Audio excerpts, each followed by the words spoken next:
So y'all ready? All right, Israel, Most High Christ, bless somebody. Okay, so the name of today's lesson is going to be The Journey to the Destruction of Nicanor. And we're going to open up in Joshua, the 23rd chapter. Make sure my family.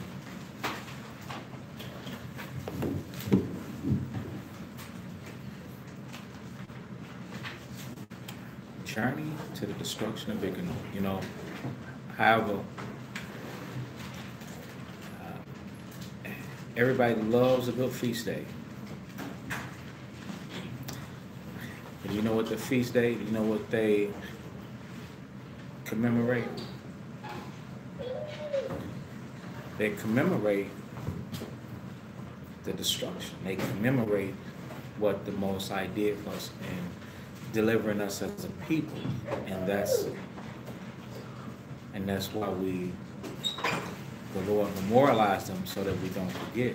Now, however, at the same time,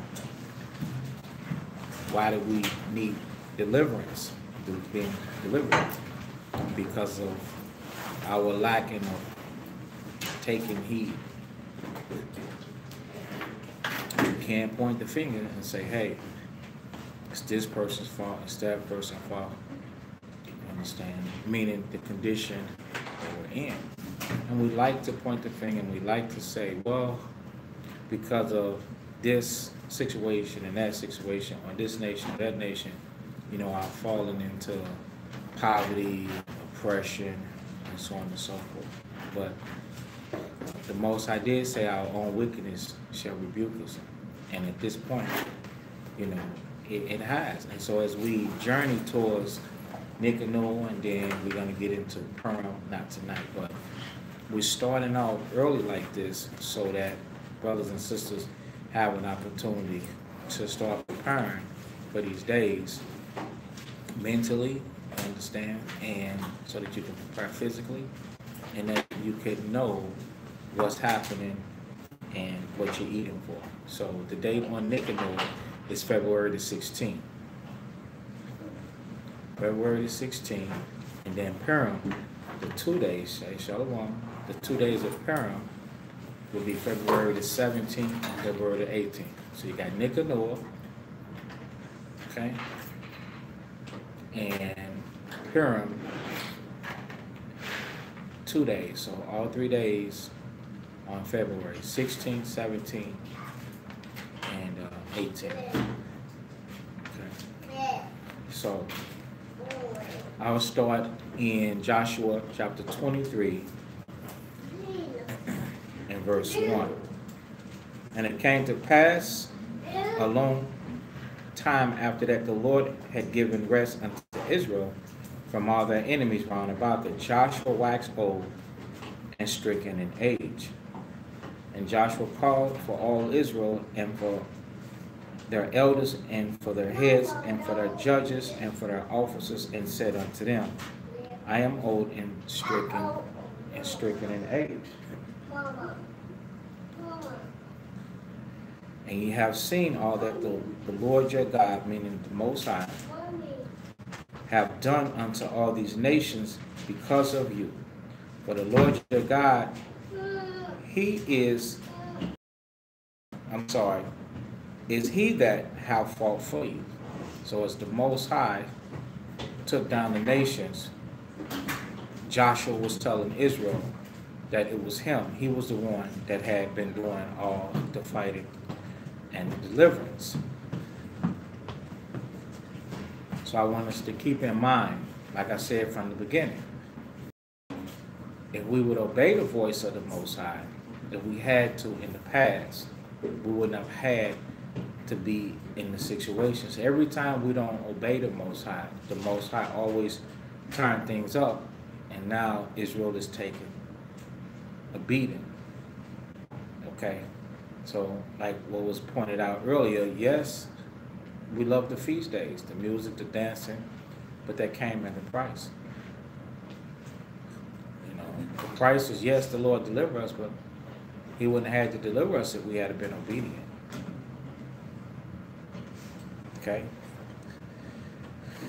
So Joshua 23:4, behold, I have divided unto you by lot these nations that remain, to be an what? An inheritance for all your tribes. So Joshua, after everything was conquered, Joshua then in turn, so the whole nation is together at this point. Joshua then in turn put them into servitude and allowed the Israelites to have all the nations that they had conquered for service. So at this point, you're high on the totem pole. You're not on the bottom of the food chain like you are now. We were very high. We were esteemed, the greatest people on the face of the earth. Okay? So we have Joshua chapter 23 and verse 4. I'll read that again because I like that. Behold, I have divided unto you by lot these nations that remain, to be an inheritance for your tribe. So they was given unto us as gifts and presents from the Most High. Okay? From Jordan, with all the nations that I have cut off, even unto the great sea westward. And the Lord your God, he shall expel them from before you and drive them out of your sight, meaning they would be powerless. They were going into servitude, but they would be powerless. Like you ever had to tell somebody, get out my face. That's what he's referring to. They wouldn't have the power to be in your face. And ye shall possess what? Their land. You understand? So when you possess their land, that means that you own their land and you own them too. That's the prophecy. One of that helps. It's gonna happen again. The one I always tell us to remember. What one is that? Genesis what? 22:17. Genesis 22:17. Always remember that. Let's go and get it so you can see it again. The book of Genesis, chapter 22. It's going to happen again. History repeats itself. Okay? Read that. Then I'll get This is Genesis chapter 22 and verse 17. That in blessing I will bless thee, and in multiplying I will multiply thy seed as the stars of heaven, and as the sand which is upon the seashore, and thy seed shall possess the gate of his enemies. So now you take the gate and you put it on the land. You see, so meaning he was telling Abraham, because Abraham did such a good job, that his seed will possess the gate of his enemies. And that's the reason why you brothers and sisters, when it comes to ruling your spirit and running your house, you have to do an exceptional job. Because those are trying times. The Most High is trying you. The Most High is taking you through the course of life to prove you. It's not time for you to be broken-hearted. This is not time for you to get feeble at the knees. The scriptures say, lift up the hands which hang down low. It's time for you to result unto the Most High even more, because he knows what's good for you a lot better than you know. He knows your life afar off. You only know hindsight. You only know, man, I've been through this and I've been through that. And then when you look back and you say, I've been through this and I've been through that, all of that stuff, we are like, hey, man, I would go and correct that. So being in the present, moving forward, we have to cast that care upon the Lord. And when you cast it upon him, he's going to direct your paths. That's why when you read Proverbs, the 3rd chapter, it tells you, don't lean to your own understanding. Okay? He will direct your paths. He'll direct you. Okay? So now, Israel was to possess the land. So if you possess the land, like this is my land, guess what? You own the people too. You're going to bring those people home. You can tell those people what to do. So now each and every last one of us, let's go back to Joshua, the 23rd chapter. Okay? And we'll read that again. Joshua 23:5. And the Lord your God, he shall expel them from before you. Meaning, get out of my face. And drive them out from your sight, and ye shall possess their land, as the Lord your God hath promised unto you. Be therefore very courageous to keep and to do all that is written in the book of the law of Moses. See, so a lot of times we get our spirits up and we get courageous, and then we put all our spirit into what? Into our skill. That's not what you're supposed to do. You put all your energy into your talent, into your God-given ability, not into the law of Moses that is written. Not into that. That's what we're supposed to do. Okay? That ye turn not aside. Therefore, from therefrom to the right hand or to the left. So at Joshua 23:7. That ye come not again among these nations, these that remain among you, neither make mention of the name of their gods, nor swear, nor cause to swear by them, neither serve them, nor bow yourselves unto them. So he never said get to know these gods, get to know these religions. Oh, I studied Catholicism. Oh, I studied Islam. Oh, I studied Buddhism. Oh, you confused then, ain't you, huh, man? You don't really know what to do, especially if the Most High stepped to the side a few paces just to observe you and see if you're going to keep his commandments. He's going to test you and put you through certain things. You're going to feel God forsaken. You're going to be wondering, you're going to be looking for one of the other gods that you had trained yourself, your mind to condition to study it. You're going to be wondering, like, is that coming? That come to the rescue. That's why it's not good. It's not good for you to study those different things. Okay? The scriptures say the knowledge of wickedness is not prudent. You can't have the knowledge of that. Let's get that in the book of Ecclesiastes.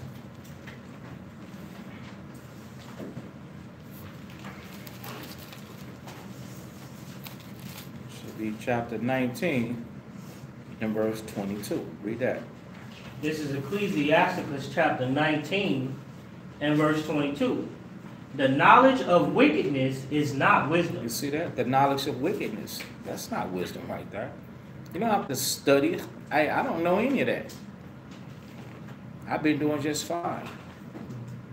I'm not studying the wickedness so I can break it down. I'm going to break it down to you, brother. I'm going to break it down. See, I know this and this and this. Nope. Good. I'm not breaking it down to you.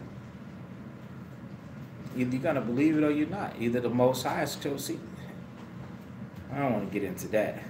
But the knowledge of wickedness is not wisdom. That's not wisdom. When the Most High clearly tell you, don't learn it. Verse 23.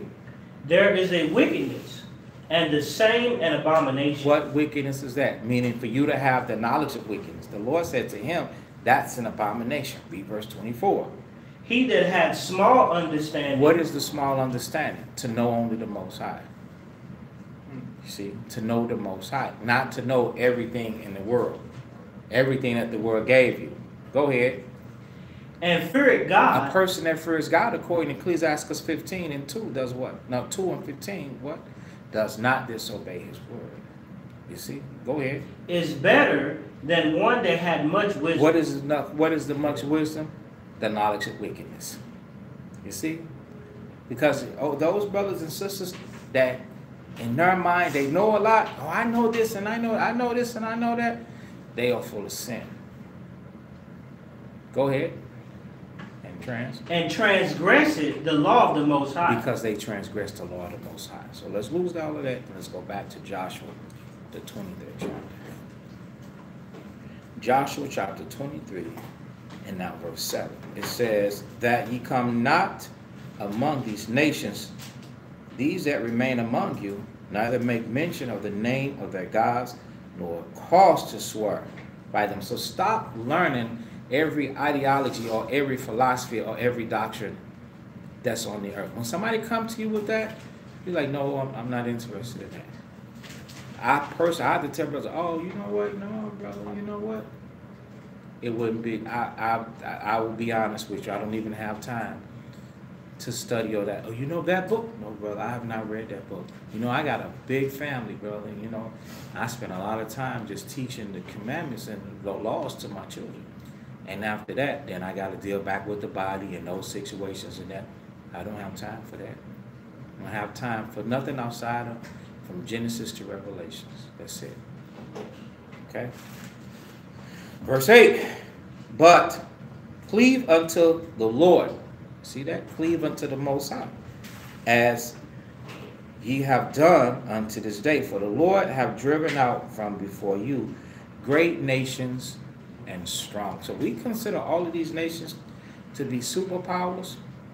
Hey, did you share the class? Okay, y'all share the class. Tag somebody in.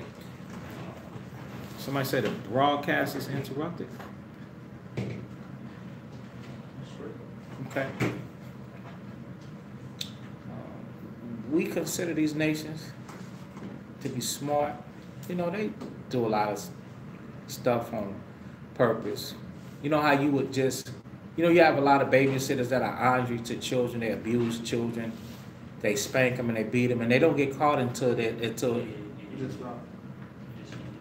Oh, really? That's why. Okay. We're having some technical difficulties. It's terrible.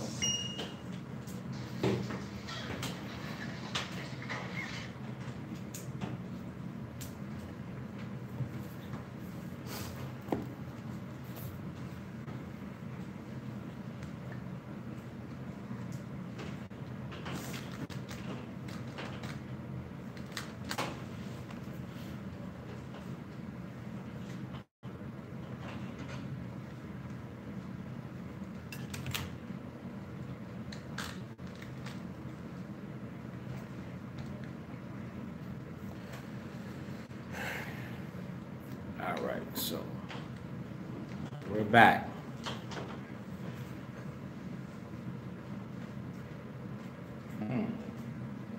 So I think I was somewhere, you know, giving an analogy and giving an example of, you know how somebody will be babysitting the child and abuse the child and use the child, and they won't get caught until they on candy camera, some type of teddy bear camera, something like that. You know, you leave the baby in a dirty diaper all day and stuff like that.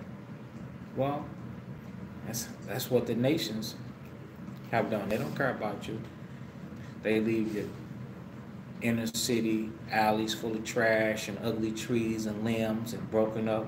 Only time they come through is if it's on the power line so that they can get paid. They'll trim it. Other than that, you know, they don't do nothing for you. So these nations are, but this is what we ask for. They are absentee. What's up, Bob? Shalom, Uzziah. Absentee. They just like a person would leave a baby's laying in the soiled diaper. They just leave us soiled. You go to our communities, and it's the shaking of the head, you know. But we got deceived by Satan into thinking that these nations, that to deal with them and kick it with them, you know, was full of fun. It was full of fun. It looked all shivery. But boy, did it turn south and did it go bad for us. So we're at Joshua chapter 10 and verse 9. It says, for the Lord have driven out from before you great nations and strong. So we look at these nations as they so great now and they're superpower and they're so strong. But these are the same nations that the Most High took down. He took these nations down. Okay? But as for you, no man have been able to stand before you unto this day.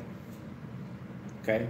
One of you shall chase 1,000. That's how powerful we were.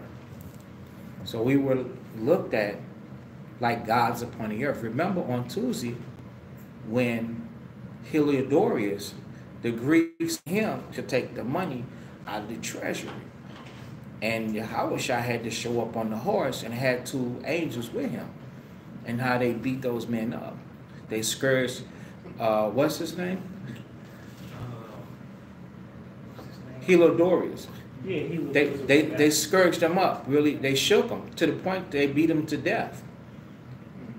And the guys that was with him had to say, you know, ask Simon to pray for him and say, hey, ask the high priest to pray for him so that, you know, he don't lose his life.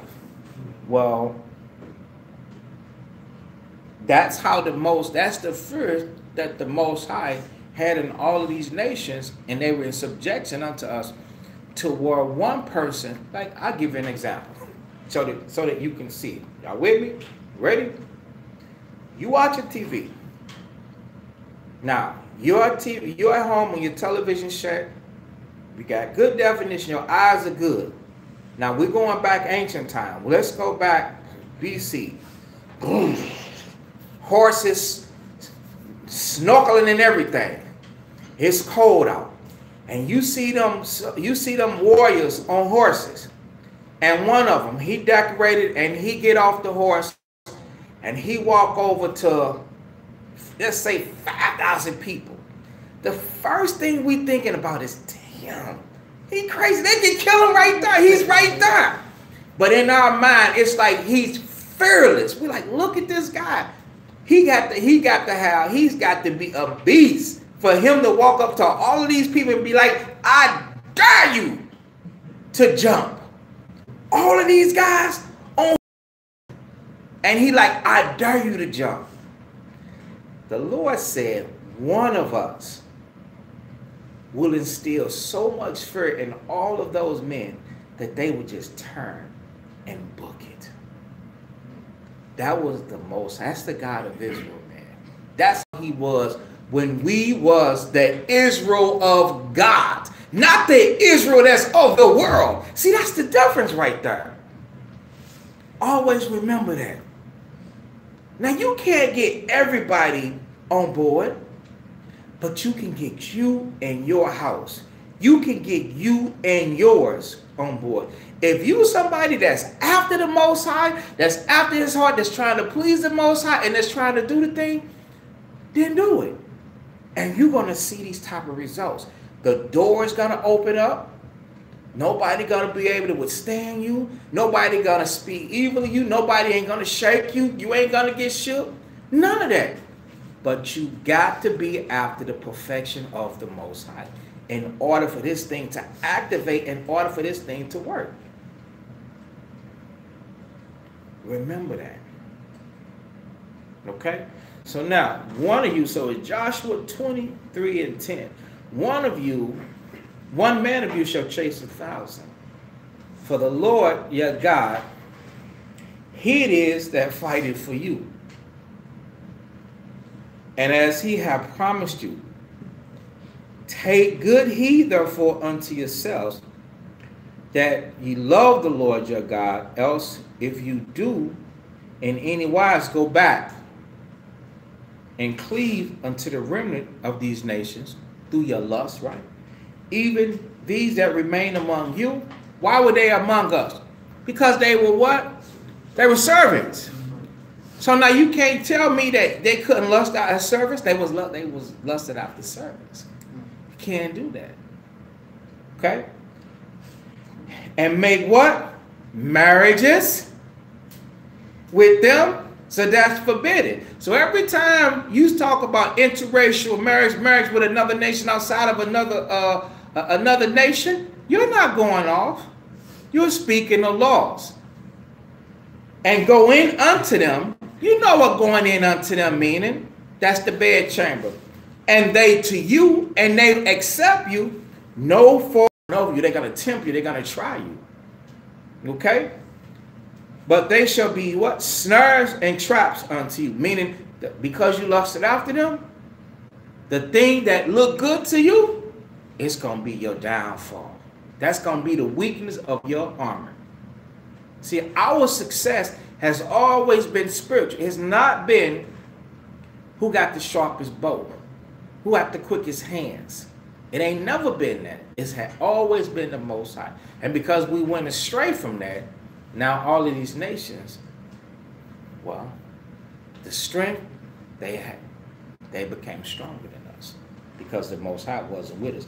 It says, and scourges in your sides and thorns in your eyes, meaning if you got a thorn in your eye, it's something that you hate to see.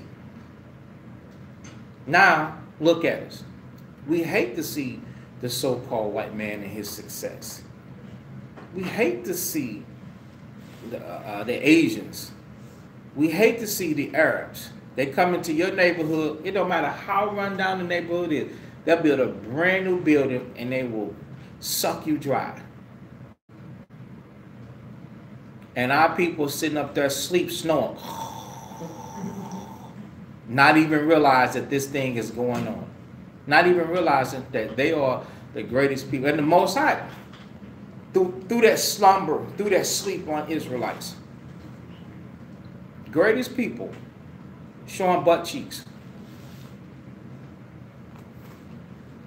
Until you perish from off this good land, which the Lord your God given to you.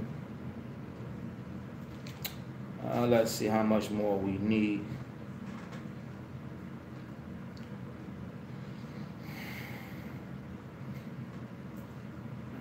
So that's it. Let's go to Amos chapter 3.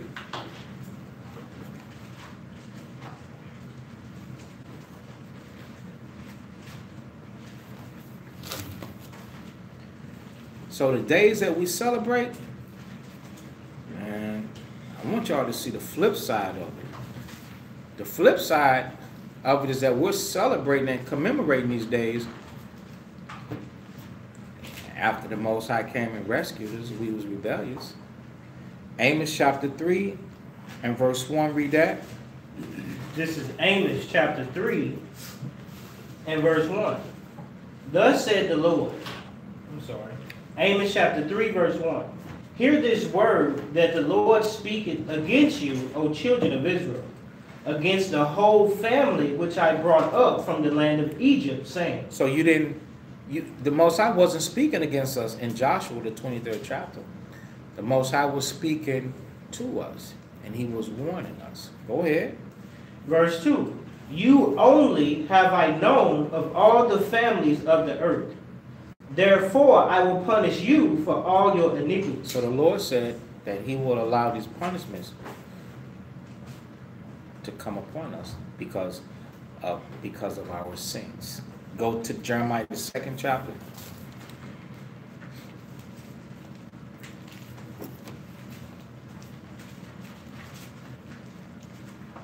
Okay. Jeremiah chapter 2. And verse 4. This is Jeremiah chapter 2 and verse 4. Hear ye the word of the Lord, O house of Jacob, and all the families of the house of Israel. Thus said the Lord, what iniquity have your fathers found in me? Right, what iniquity have our fathers found in him? Meaning, when you go through the laws, do you find a problem with the laws? You shouldn't. It's righteousness. Hey, shalom, brother. It's righteousness. What iniquity? You can't find something wrong with the commandments. You shouldn't. It's a righteous thing not to murder. Because if you don't murder, then the people multiply. That makes your people a stronger people. We're families. See? Out of all the families, and all the families, it said it in Amos 9:7. The Most High said families. So that he don't want you to murder your family members. The Most High wants you to love your family members. He teach you how to deal within your family members. We're family. You have to learn to treat one another as family. Even our extended. And I always say that we have extended what? family. We have extended family. Your brothers and sisters that are out there, you are extended family. That's what I always say. We have to learn to look at one another as family. And stop looking at each other, as just another person. Because you will close your heart. You will close your bowels of compassion.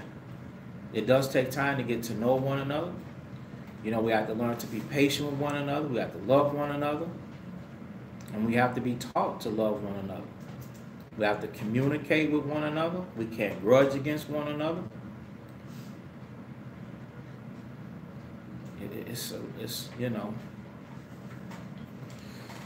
So, but the Lord said, what iniquity have your fathers found in me? So we shouldn't find sin that they have gone forth from me. So there are certain things that people, when you come out the scriptures and you show them the laws, and they say, I don't want to do that. I don't agree with that law. That's, you find iniquity in that law, saying that you can't do that. Go ahead. And have walked after vanity. Right, and you have walked after lies. The fragments in your imagination, you walk after. Go ahead. And are become vain. And now you're not worth anything. Why? Because you're full of sin and wickedness. You're full of malice and hatred. You hate yourself. You hate your brothers.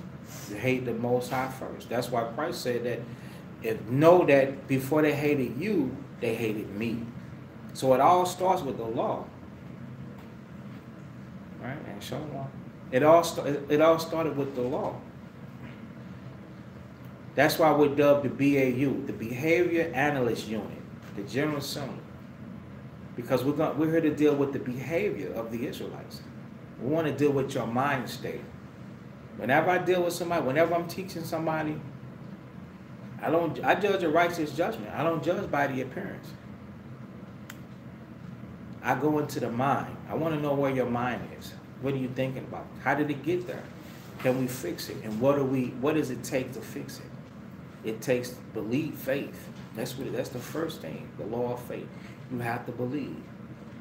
And then I examine, what level or how much faith do you have? And then build upon that. And then show you how yourself, how to become a person that can bring forth good works, using the fruits of the Spirit.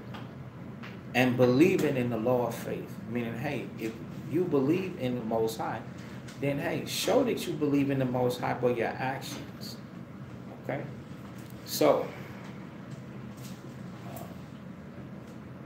we become worthless without that.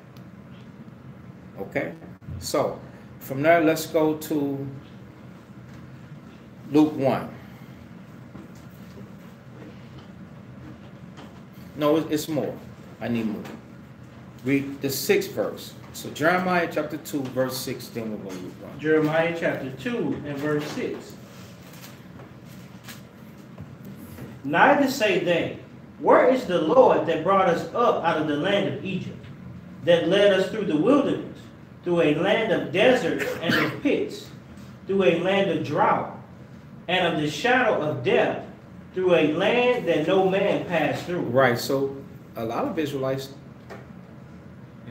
they haven't been taught the history, but they don't say, where is the Most High that brought Israel up out of the land of Egypt? Because if you could think, well, the Most High brought us up out of the land of Egypt, you also would think that the Most High will bring you up out of this situation. The Most High will deliver you. So we have to let them know that, hey, the Most High, He did bring us. He brought our foreparents up out of the land of Egypt. Okay? But Israel, they don't say that no more. All right? Something that we got away from, jump up to the 2nd verse. Did we read that? Jeremiah chapter 2 and verse 2. And go cry in the ears of Jerusalem, saying, thus said the Lord, I remember thee, the kindness of thy youth. So listen what the Most High said. He said, I remember you. So remember, the Most High is sitting in heaven and he's looking at Israel. He's looking at down upon every household. And he's saying, hey, I remember how you were. The kindness of your youth. Meaning, you ever seen little children, the ones that behave right? And how they interact with one another and stuff like that? The Most High said he remembers seeing us like that. When he got us together. And he weeded out some bad ones like Korah and Dathan and a bunch of bad men. He destroyed them. And what was left? You know, because this is saying that one rotten apple will spoil the bunch. And that's the reason why always get rid of the bad. You understand? To save the rest. All right, go ahead. The love of thine espousals. The Lord said the love of thine espousals. That means when men really love their wives and wives really love their husbands. He said, I saw you.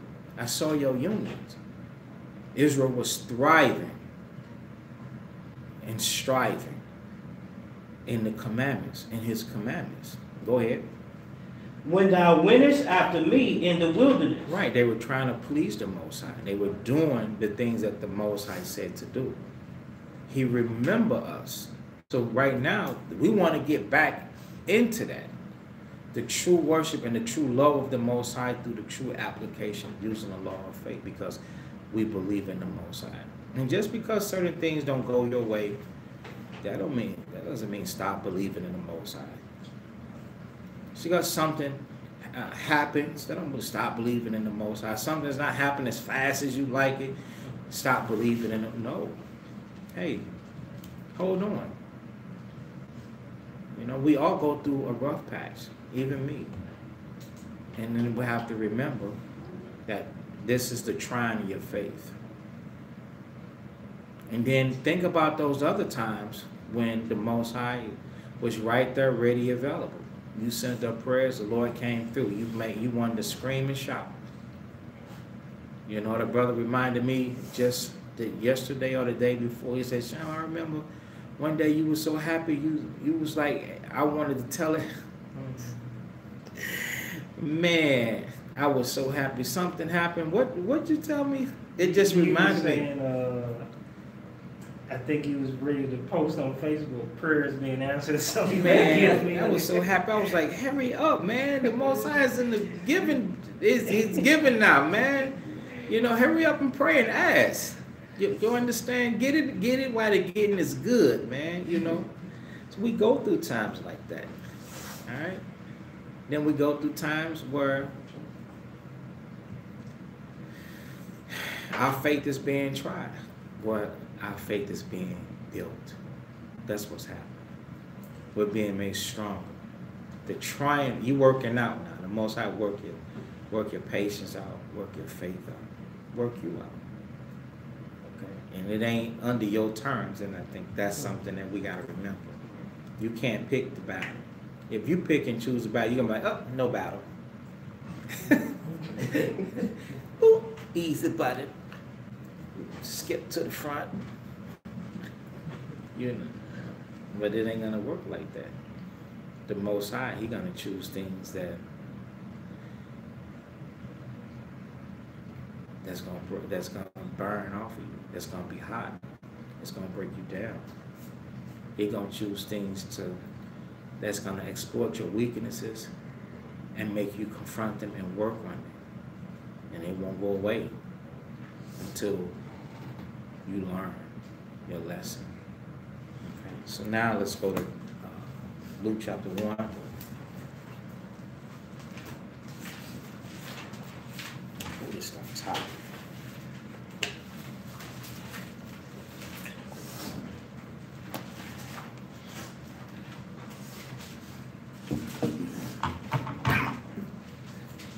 Okay. So, we're Luke chapter 1, verse 68. This is Luke chapter 1 and verse 68. Blessed be the Lord God of Israel, for he hath visited and redeemed his people. Right. Go ahead. And hath raised up an horn of salvation for us in the house of his servant David. Exactly. So, hey, all praises to the Most High. He sent Yahweh Shai. So, blessed be the Lord. He visited Israel and redeemed his people. He redeemed us from what? From sin. Because remember, what state were we in?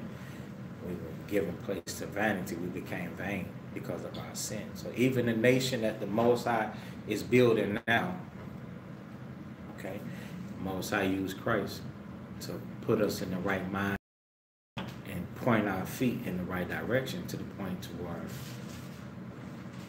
we're trying to have this type of success and please the Most High according to the scriptures. Okay, so from there, let's go to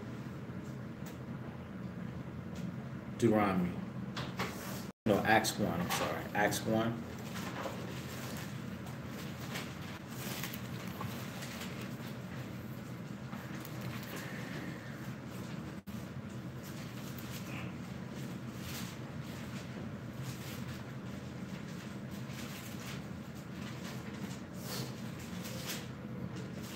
Okay. Acts 1 and verse 5. This is the book of Acts chapter 1 and verse 5. For John truly baptized with water, but ye shall be baptized with the Holy Ghost not many days hence. That's right. So Israel being baptized with the Holy Ghost, meaning you're going to be baptized with fire, man. With tests, with trials, things that you go through. So a part of that visiting and bringing Israel up out of sin is the baptism of the Holy Ghost, which is the trying of your faith. So you got to remember that. When you go to learn and say, no, I know better now. I can't do that. You have to be a believer that you can be converted like the law says, the scriptures say. The law of the Lord is perfect, converting the soul. Like, I can be converted. I can change. I can be that type. And then you have to be, hey, committed to that thing that you want to see for yourself. Nobody shouldn't believe in you more than you believe in yourself. You should believe in yourself. Even if others don't believe in you, believe in yourself. Okay?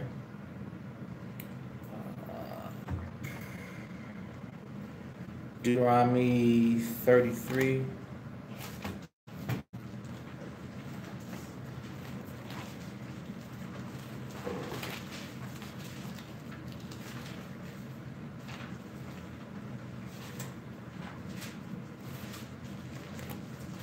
Deuteronomy 33 and verse 3. This is Deuteronomy chapter 33 and verse 3. Yea, he loved the people. All his saints are in thy hand. And they sat down at thy feet. Every one shall receive of thy words. Moses commanded us a law, even the inheritance of the congregation of Jacob. Right. So since Moses commanded this law, it shows you what their law was. That law, all the laws is our inheritance. That's the first thing before it's money, before it's silver, before it's gold. It's the commandments. The Most High gave us his commandments, man. As a heritage. Shalom. He gave us his commandments. And that is something that brings success. Okay, Proverbs chapter 23.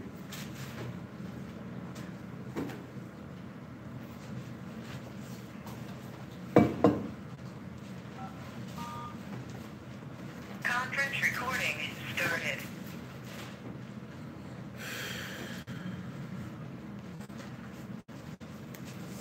We need about 2 more arms, so I don't forget nothing.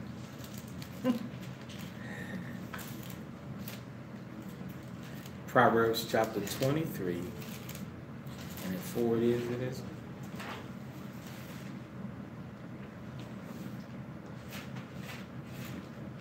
Or is it 23? 24 and 3. Is that what I said? You said 23. 23. I want 24 and 3. This is Proverbs chapter 24 and verse 3. Through wisdom is an house builded. Through wisdom is a house builded. Check this out. Through wisdom is a house builded. Go ahead. And by understanding it is established. Right. And by understanding, meaning by you growing in the scriptures, it is what? Established. It is established. So get this house, establish it with wisdom, establish it with an understanding. Go ahead. Verse 4, and by knowledge shall the chambers be filled with all precious and pleasant riches. Right, not by success of the world, but by the knowledge of the Lord shall the chambers be filled, meaning the rooms. Okay? They'll be filled with all precious and pleasant riches. Now go to Proverbs chapter 22 and verse 4. Proverbs chapter 22 and verse 4. By humility and the fear of the Lord are riches and honor and life. By humility and the fear of the Lord, you get riches, honor, and life. By what? Humility. Not because, oh, you got a good job. Oh, my job pay $18 an hour. I'm gonna get a raise, you know, you know. There's a ceiling cap at 20. Somebody, what's that song? I want to be rich, full of love, peace, and happiness. I wanna be rich. Dun, dun, dun, dun, dun, dun, dun, dun. It's like an old 80s song, disco song. Full of love. The scripture said that will be rich will fall into temptation. So being rich without the humility and fear of the Lord is a straight trap and snare. That's why we read 5. Stones and snares are in the way of the foe. These precepts come out before that class so that we can see where did we go wrong to where pride and folly have got, you know what I'm saying, have lifted up themselves to the point to where they all up in our grill now. And now we need deliverance. Because these are the things that we went after instead of staying to our guns and stand with the Most High. All right? So, lose that. Let's go to get to the point. Let's go to 1 Maccabees 5, I believe it is.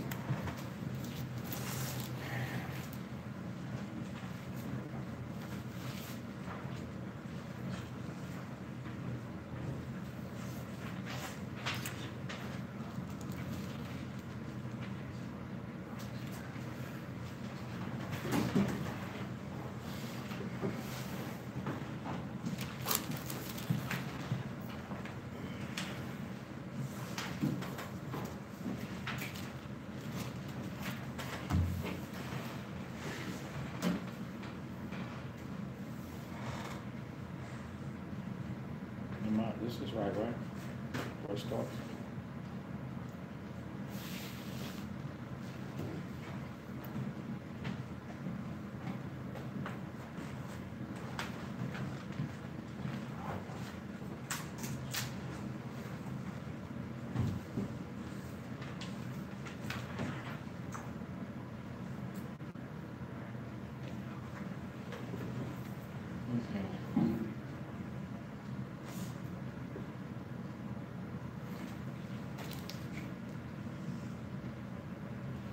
No, 7.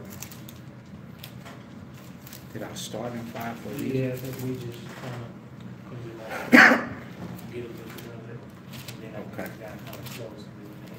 Jeez, it's quite a bit, huh? Okay. 1 Maccabees 5 it is. Yeah, I seen a little bit. This is 1 Maccabees chapter 5 and verse 1. Now when the nations round about heard that the altar was built, and the sanctuary renewed as before, it displeased them very much. It reminds me of waking up now.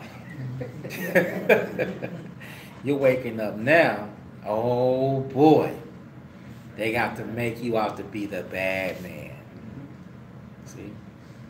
That's why Israelites walk circumspect, meaning walk very wise.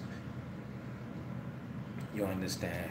You have to be wise as a serpent and gentle as a dove. So if you choose to be routed and gouted and all of that stuff, that's the chance that you take. The Lord said, agree with your adversary quickly while you're on the way with him. I'm going to take that path. All right? I'm going to fuss and fight with somebody who you got a sword and you're going to justify yourself. You got this whole country that's going to justify you when you use that thing against me. I can't do anything. If I flinch, that makes me, I'm resisting arrest. I can get shot. I can get killed. So I'll take the load. And I'm only taking the load to keep it 100 that's for other people. Not even my own self, but for other people. Not that, oh, I'm afraid this, that, and that. Nope. But for other people. Because I don't want to set an example that's going to get you slaughtered. I do something to get myself slaughtered. I got myself killed. But if I do something that gets you killed, now your blood is on what? My hands. So I have a conscience of that. We got a long way to go. Let's get it. Verse 2. 1 Maccabees chapter 5 and 2. Wherefore they thought to destroy the generation of Jacob that was among them. And thereupon they began to slay and destroy the people. Then Judas fought against the children of Esau in Idumea at Arabatim, because they besieged Israel. And he gave them a great overthrow, and abated their courage, and took their spoils. Also he remembered the injury of the children of Bean, who had been a snare and an offense, and that they lay in wait for them in the ways. He shut them up therefore in the towers, and encamped against them, and destroyed them utterly, and burned the towers of their place with fire, and all that were therein. Afterward he passed over to the children of Ammon, where he found a mighty power, people with Timotheus their captain. So he fought many battles with them, till at length they were discomfited before him, and he smote them. And when he had taken Jazar with the towns belonging thereto, he returned into Judea. Then the heathen that were at Gilead assembled themselves together against the Israelites that were in their quarters. So remember that at this point, the Israelites are having so much success. And this is when somebody that they just got to try and put a stop to us. And this is where you're going to go into, this is like some history in the beginning before Nicanor that's going to lead to that, because you just cannot continue to have, we just cannot continue to have this nation, you understand, to be free without Roman rule. Okay? So go ahead. To destroy them, but they fled the fortress of Dathamah, and sent letters unto Judas and his brethren. The heathen that are round about us are assembled together against us to destroy us. And they are preparing to come and take the fortress whereunto we have fled, Timotheus being captain of their host. Come now therefore and deliver us from their hands, for many of us are slain. So this is a letter of the Israelites. They sent a letter to Judas. Okay, go ahead. Verse 13. Yea, all our brethren that were in the places of Tobiah are put to death. Their wives and their children also they have carried away captives, and borne away their stuff, and they have destroyed there about 1,000 men. So they killed the men, raped the women, and took them captive and enslaved the children. Go ahead, verse 14. 1 Maccabees 5 and 14. And what we're reading, taking a journey to Nicanor in history that led up to the destruction of a very stout and evil man. Verse 14. While these letters were yet reading, behold, there came other messengers from Galilee with their clothes rent, who reported on this wise, and said, They of Ptolemais and of Tyrus and Zidon and all Galilee of the Gentiles are assembled together against us to consume us. This is another dark-skinned people, Tyre and Zidon and Galilee of the Gentiles. Okay, meaning the part of Galilee that the Gentiles had occupied. Okay, go ahead, verse 16. Now when Judas and the people heard these words, there assembled a great congregation together to consult what they should do for their brethren that were in trouble and assaulted of them. Right, so these people cared. When you're reading this history, they cared one for another. Of course, they had different doctrines. They had all going on. They cared one for another. Israelites, we have got to get some care for each other. You can't just hate on your people. You gotta be concerned. This is how they were. Okay, verse 17. Then said Judas unto Simon his brother, Choose thee out men, and go and deliver thy brethren that are in Galilee, For I and Jonathan, my brother, will go into the country of Gilead. So he left Joseph, the son of Zechariah. So notice he didn't say check their doctrine, see what they believe. See what they believe. He said, no, go and help them. And me and Jonathan, my brother, will go into the country of Gilead. Okay. Verse 18, so he left Joseph, the son of Zechariah, and Azariah, captains of the people, with the remnant of the host in Judea to keep it. Unto whom he gave commandments, saying, take ye the charge of this people, and see that you make not war against the heathen until the time that we come again. So he's given specific instructions with Joseph and Azariah, and made them captains over the people, and say, hey, don't go fight against these nations. Just watch over and protect the people. Now when Simon were given 3,000 men to go into Galilee, and unto Judah 8,000 men unto the country of Gilead, then went Simon unto Galilee, where he fought many battles with the heathen, so that the heathen were discomforted by him. So the Most High was with Simon. Verse 22. And he pursued them unto the gate of Ptolemais, and there was slain of the heathen about 3,000 men, whose spoils he took. So Simon took all their belongings.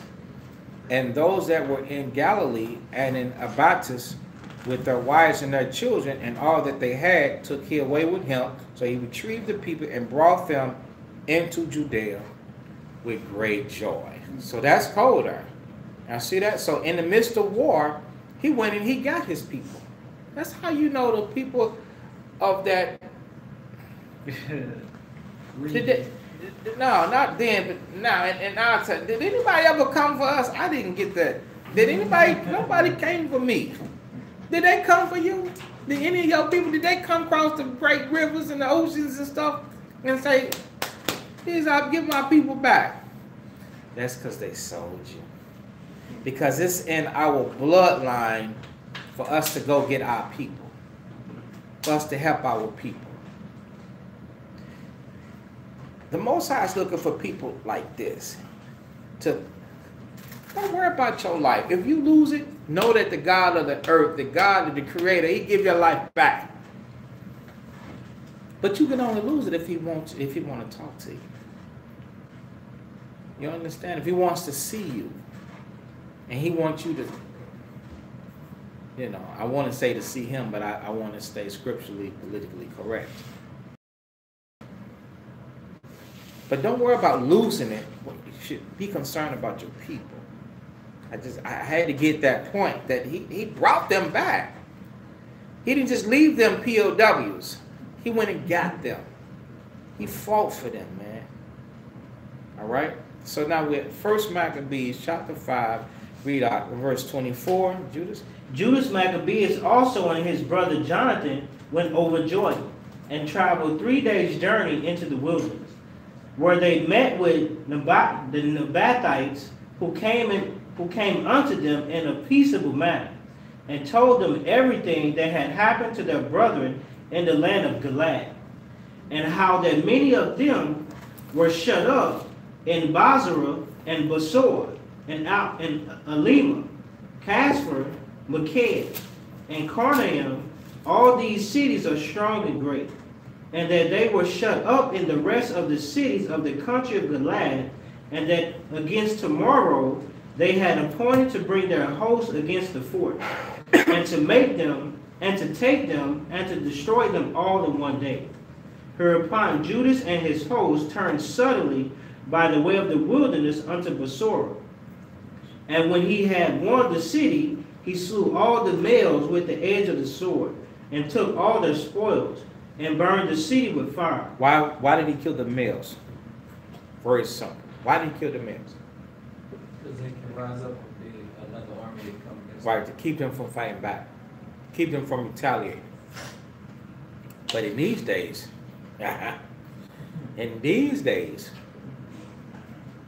everybody, this nation that we're dealing with now, they're training everybody. Men, women, and children. Did y'all see the videos that I shared yesterday? That's for a reason. I shared that video so that you can see that their children are being weaponized. Okay?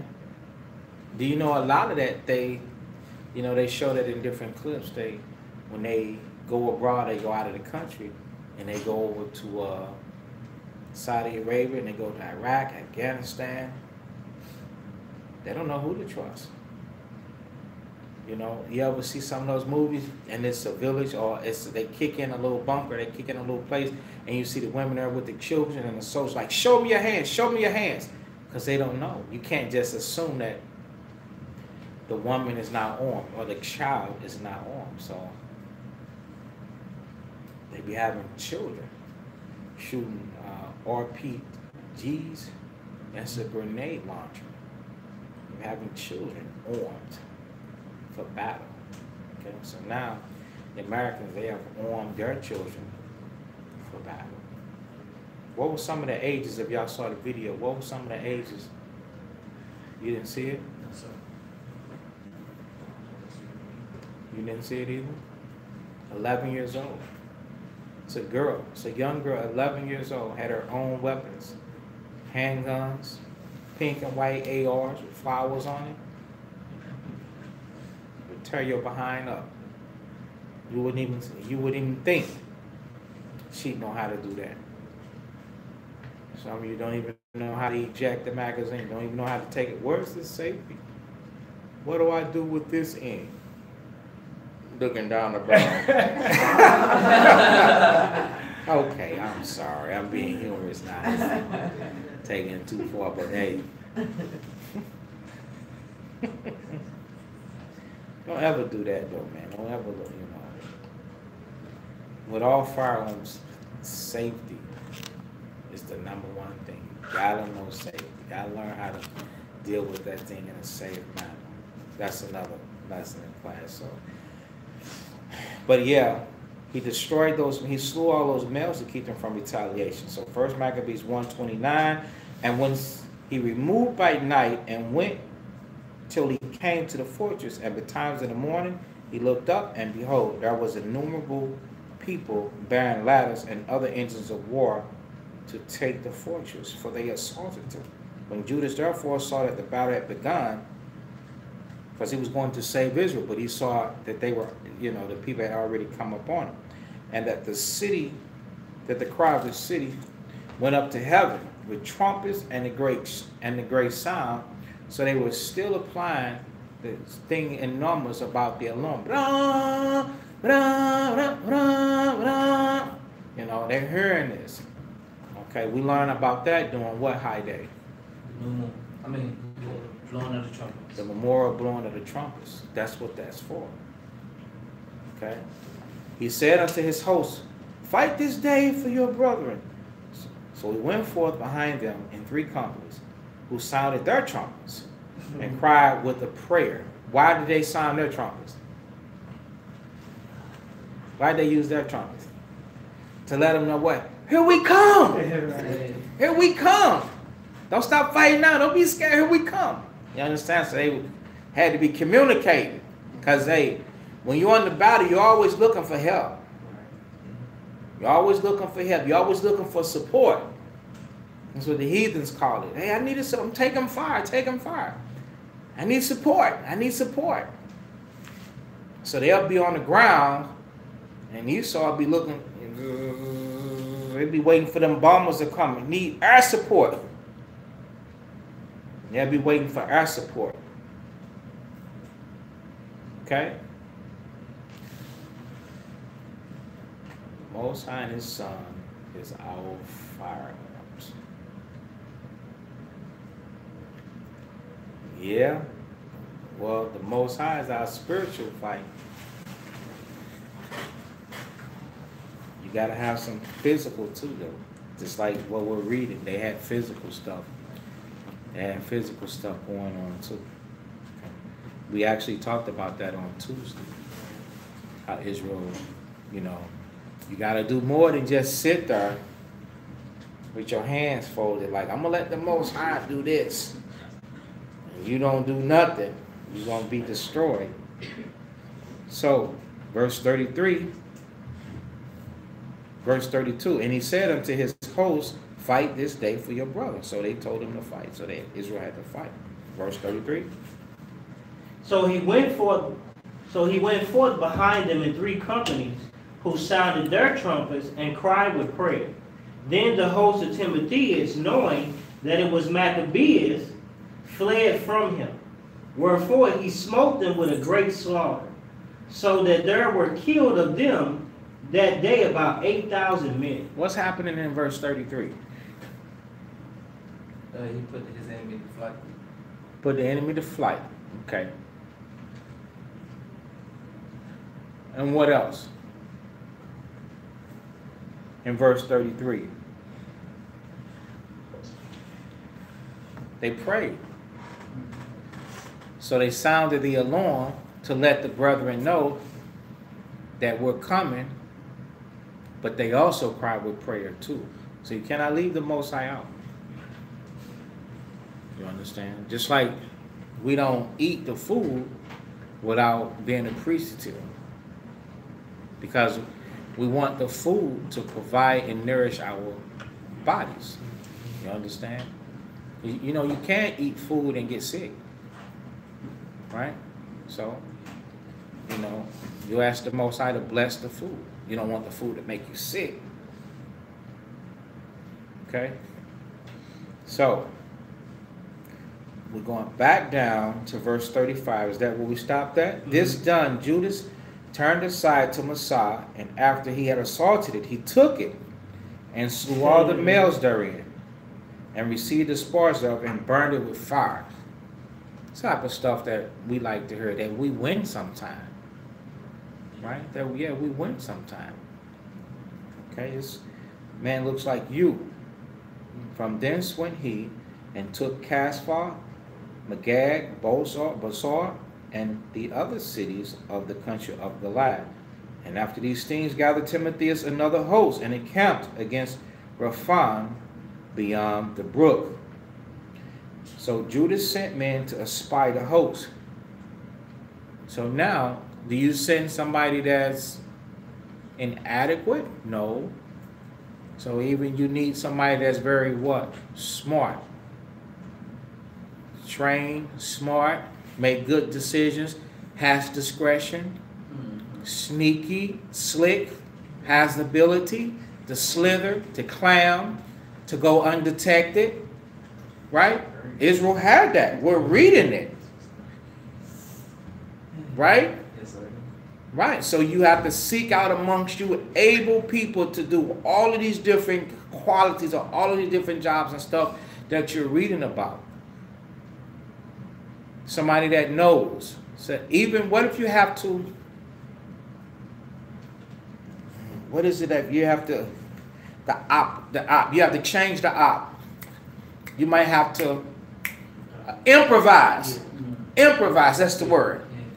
Somebody that you improvise, they make the right decision. Not somebody that he gets stuck with, I don't know what to do, so I didn't do nothing.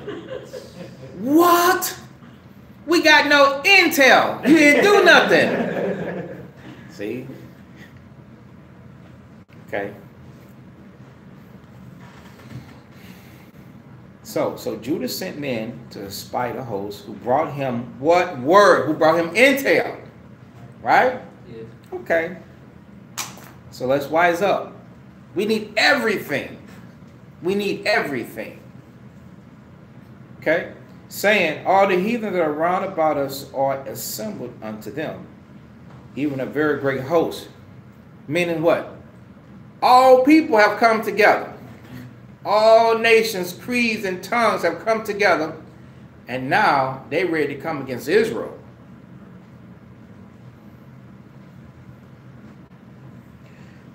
He have hired also the Arabians to help them, and they have pitched their tents beyond the brook, ready to come and fight against thee. Upon this, Judas went to meet them. Then Timotheus said unto the captains of his host, when Judas and his host come near the brook, if he pass over first unto us, we shall not be able to withstand him. for he will mightily prevail against us. But if he be afraid and camp beyond the Jordan, we shall go over unto him and prevail against him. Now, when Judas came near the brook, he caused the scribes of the people to remain by the brook, unto whom he gave commandments, saying, suffer no man to remain in the camp, but let all come to the battle. So if you out here, that means you have got to fight. Don't nobody stay back. Everybody come. So he went first over unto them, and all the people after him. Then all the heathen, being discomfited before him, cast away their weapons and fled unto the temple that was in Carnaeum. Okay, go ahead, verse 44. Verse 44. But they took the city and burned the temple with all that were therein. Thus was Carnaeum subdued, neither could they stand any longer before Judas. Then Judas gathered together all the Israelites that were in the country of Gilead, from the least unto the greatest, even their wives and their children and their stuff, a very great host, to the end that they might come into the land of Judea. Now when they came unto Ephraim, this was a great city in the way as they should go, very well fortified, that they could not turn from it, either on the right hand or on the left, but must needs pass through the city, through the midst of it. Then they of the city shut them out, and stopped up the gates with stones. Right, so Judas and them, they trying to get back with the people that they rescued, but they had to go through a certain city. And when they got there, they wasn't welcomed. But instead, the people fortified the city that they couldn't pass through. Okay, go ahead. Verse 48. First Maccabees 5 and 48. Whereupon Judas sent unto them in a peaceable manner, saying, let us pass through your land to go into our country, and none shall do you any hurt. We will only pass through on foot. Howbeit they would not open unto him. Wherefore Judas commanded a proclamation to be made throughout the host, that every man should pitch his tent in the place where he was. So the soldiers pitched, and assaulted the city all that day and all that night, till at the length the city was delivered into his hands, who then slew all the males with the sword, and razed the city, and took the spoils thereof, and passed through the city over them, even that were slain. So walked over their dead bodies when all they had to do is just let them through. That's the hatred that all the nations have for us. You know, we're trying to love all nations, not just the white man. You understand? Not just the Arab. Every nation, they ain't in this thing together. They hate you, and you don't really realize that. They do more than just fear you. They don't want to see your climb to the top, because they know that you have always held a dynasty, and they take part in whitewashing and counterclassing and keeping your history away from you. They take part in that, and they know that if you ever get back on top, then they would never be able to regain the status where they at. You understand? So,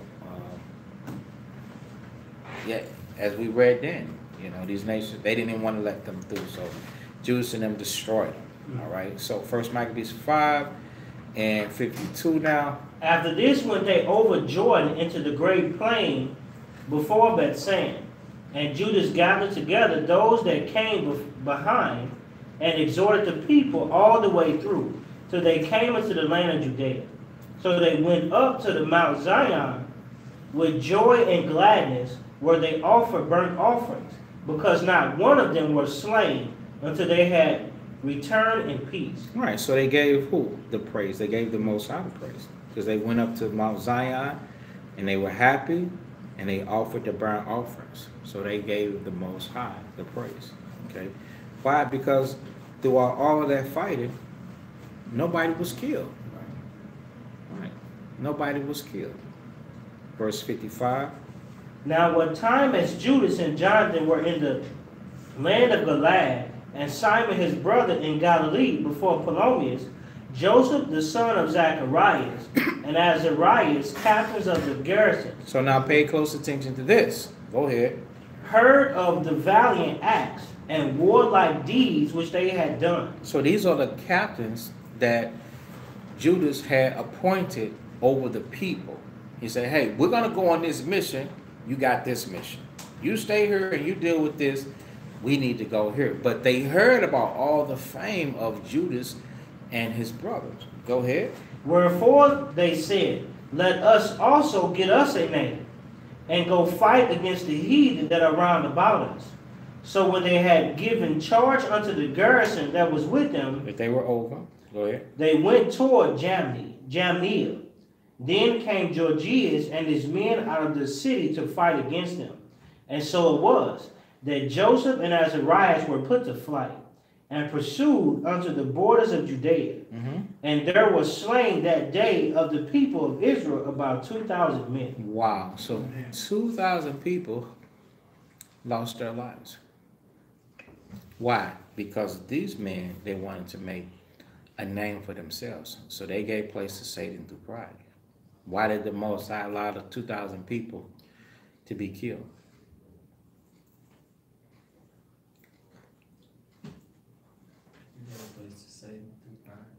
They gave place to Satan through pride? How? What type of pride? Like they was coaches. They wanted to get a name for The themselves. 2,000. 2,000. Why kill the 2,000? You gotta be a thinker.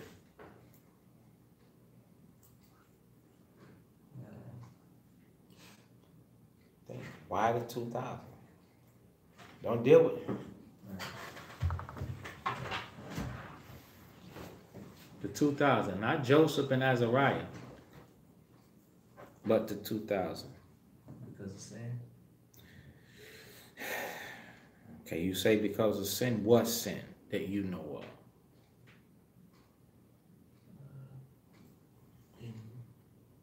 Huh? Because of what sin? So, stop. We all finna go there. Let's take a trip. We're gonna change clothes.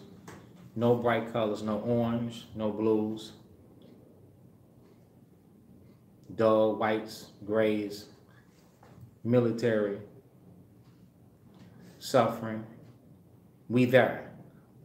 When the shit has hit the fan. Let's go back to when Judas Maccabeus and his brothers told our leaders at that time, Joseph and Azariah, what to do. At that point, what did Joseph and Azariah do? Disobeyed. No. Go back before then. What would they have done? Then jealous. Can I help with the question? Yes. So now Judas and Jonathan leave. Who's still there? Joseph. And who else? His name is The Azariah. people. And the people. Where? Oh, so you don't think they wonder where Judas and Jonathan went? Right. Where the fighters going? So then Joseph and Azariah had to do what? It's asked going them- over his the people head. asked them. So Judas and Jonathan commanded them brothers to stay there with the people. Yeah. They see Judas and Jonathan leave. Take him there. He has to be there. Right. So you there? Say you want You there. Yeah. You see Judas and Jonathan, who's the fighters, leave. Yeah. Ain't you gonna go to the leaders and do what? Ask to fight. Ask no. Ask where these brothers going. What's going on? Yeah, right. So then, what do you think Joseph and Azariah did? You asked them. No. what's Let's going say you're on. asking it right. He's got to think of Right. who somebody else. Think. Right. They made up a plan to go fight Okay. the Let's see. He's saying that they got the commandment, and then the people asked him where they going, then they'll be asking the same thing. You ask a question, you looking for what? Results. An answer. So you expected Joseph and Azariah to tell you what? The answer, which is what? Where they going? So then. And what else? And what else? And why you can't come? And what you supposed to be doing? Exactly. Stay in there. That's right. And what you supposed to be doing? You supposed to be standing still. Oh, we on hold. Right. This is what we supposed to be doing. This is Right. what they doing. This is what we supposed to be doing. Right. So now, not only did Joseph and Azariah not listening to the Lord, but the 2,000 people that went, they didn't. It was more than 2,000. The whole crowd. The Lord could have been justified in killing the whole crowd. How many ever it was. But 2,000 of them failed. If those 2,000 had said, no, we was commanded not to go, and they didn't go, they would still be alive. So they all defied the powers that be. At the time. So now do you understand? Yeah. All right. So now let's go back. That's why I said you had to go there. Let's go there. When we go there, we in the midst of the crowd. And being in the midst of the crowd, we're receiving instruction. You understand? We're gonna ask these questions.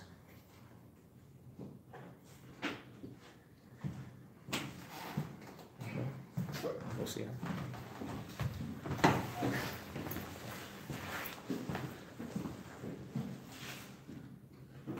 We're gonna ask these questions.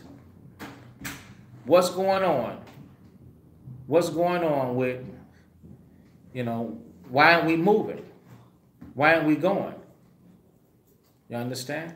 Why is the team split? And they would have found out that the team is split because we were told to stay here and do this, that, and the third. So then, now, when Joseph and Azariah wants to get this name, and then they start giving out orders, let's go do this, somebody had to come up and be like, is this what we supposed to do, man? They told us to stand still. So they went anyway. They got put to death. Okay, so that's that's what we're looking for. Let's go back to 1 Maccabees chapter 5.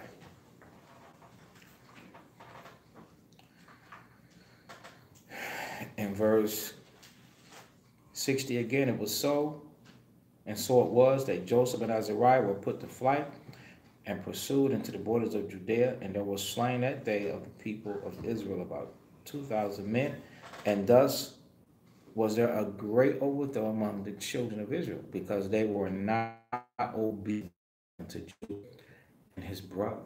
So when the Most High put brothers in charge, you have to be obedient unto those people, or you can lose your life. Because not obeying the voice of the people that the Most High put in charge is not obeying the Lord. Because they're going to tell you the charge of the Lord, but thought to do some violent act. Moreover, these men came not of the seed of those by whose hand deliverance was given unto Israel. Okay? Howbeit the men Judas and his brethren were greatly renowned in the sight of all Israel. So they didn't come from the lineage of those who were deliverance, because those people were deliverers. Those people were chosen by the Most High. And it was meant for those people, for their bloodline, or for those ones, the Most High used them to do that. It says, and of all the heathen whatsoever their name was heard of, insomuch as the people assembled unto them with joyful acclamations. Afterwards, when Judas fought with his brother and fought against the children of Esau in the land towards the south, where he smote Hebron and the towns thereof, and pulled down the fortress of it, and burned the towers thereof round about. From thence he removed to go into the land of the Philistines, and passed through Samaria. At that time certain priests, desirous to show their valor, were slain in battle, for that they went out to fight unadvisedly. So when you're going to be doing anything, you need to be advised. And if you don't take advice, you're going to destroy yourself. A lot of people don't see or understand that. That's why the scriptures say there's a way that seems right unto a man, that you're going to pay for it, and you may end up paying for it with your life. Verse 68. So Judas returned to Zelotes in the land of the Philistines, and when he had pulled down their altars and burned their carved grave images with fire and spoiled their cities, he returned into the land of Judea. So he was no idolater. He was against that. He burned and set everything on fire. First Maccabees 6:1.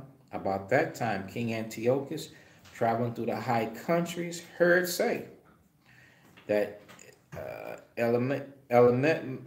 Emmaus in the country of Persia was a city greatly renowned for riches, gold and silver, and that there was in it a very rich temple, wherein were coverings of gold, breastplates, which Alexander, the son of Philip, the Macedonian king, who reigned first among the Grecians, had left there. Wherefore he came and sought to take the city and to spoil it, but he was not able, because they of the city, having been warned thereof, rose up against him in battle. So he fled and departed thence with great heaviness and returned to Babylon. So what kept them from being spoiled? Preparation and them being warned. Let me tell y'all something. Our class on Tuesday was named When Shit Hit the Fans. Trust and believe. Nobody is going to sound an alarm, and nobody is going to tell you to prepare yourself. Nobody is going to tell you, hey, things are gonna get ugly. Well, we're finna go to war. The button has been pushed upon us. The government's not going to tell you, well, we disagree. This country is threatening to bomb us. Nobody's going to tell you to prepare yourself. Nobody's going to warn you. You got to keep your eyes and your ears open to the best of your ability. You have to prepare yourself. It's better to have and not need than to need and not have. You live in this flesh, and you have to be mentally sober and aware. That's why every opportunity I get, I tell people, get off drugs. Get yourself together. Get off drugs. Sober up. Pray. Watch unto prayer. Repent. Keep the commandments. Tell them all of these things. If that's the only thing I'm able to give to them, hey, the Most High take care of the rest. Excuse me. As a nation, evil is pronounced against us. You have to be sober. You have to be sober-minded. Stop running around chasing skirts. Okay? Everybody don't get a full-blown sermon. Okay? So now, what I stop at, verse 4.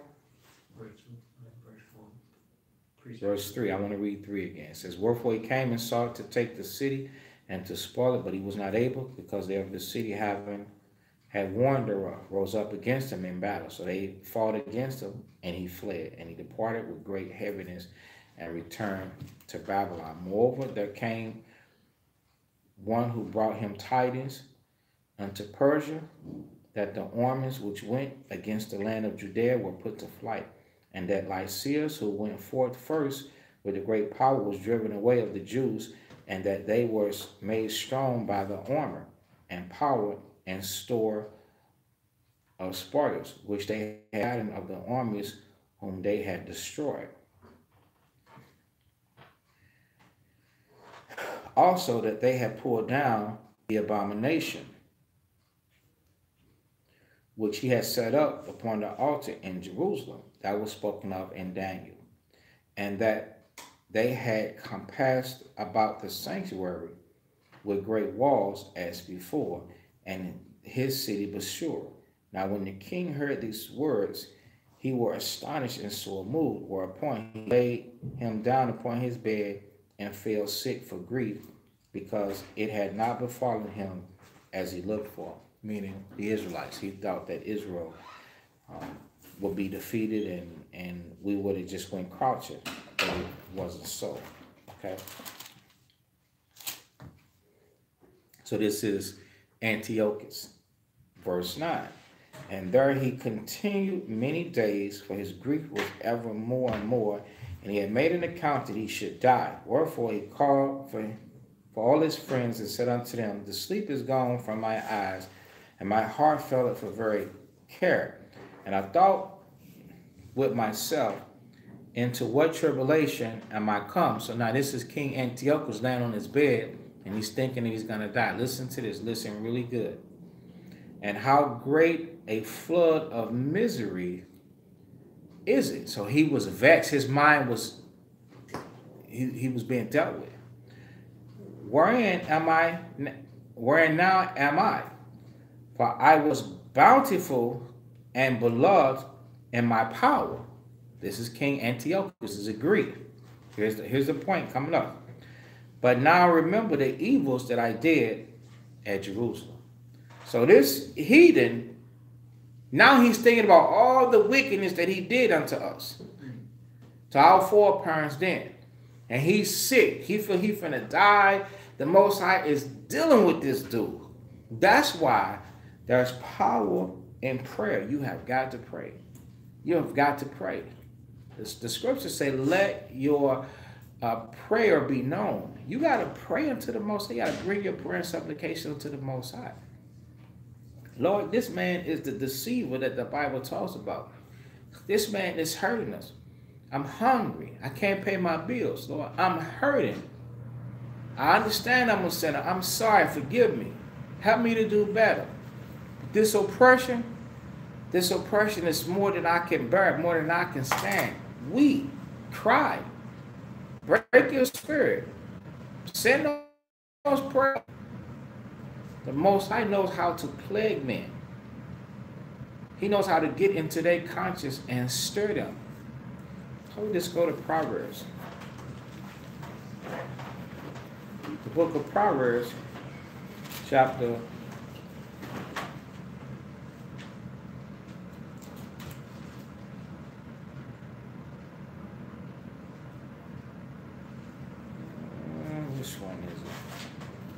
16.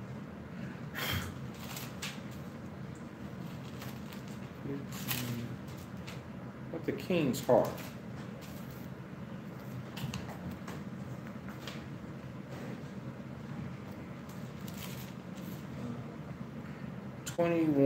Proverbs 21 and 1.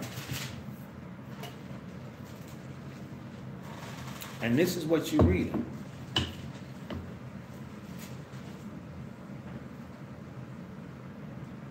Proverbs 21 and 1. The king's heart is in the hand of the Lord. See? So what was happening with Antiochus? The Most High had his mind.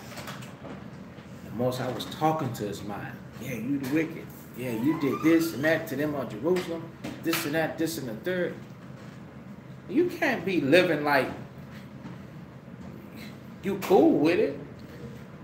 You don't live in this earth like you cool with it. You accepting it. Even right now with Mr. Chunk. You don't live like, oh, this is fine, this is not bothering you. Oh, okay, whatever. No. Tell the Most High you don't like that thing. Okay? Go to Exodus.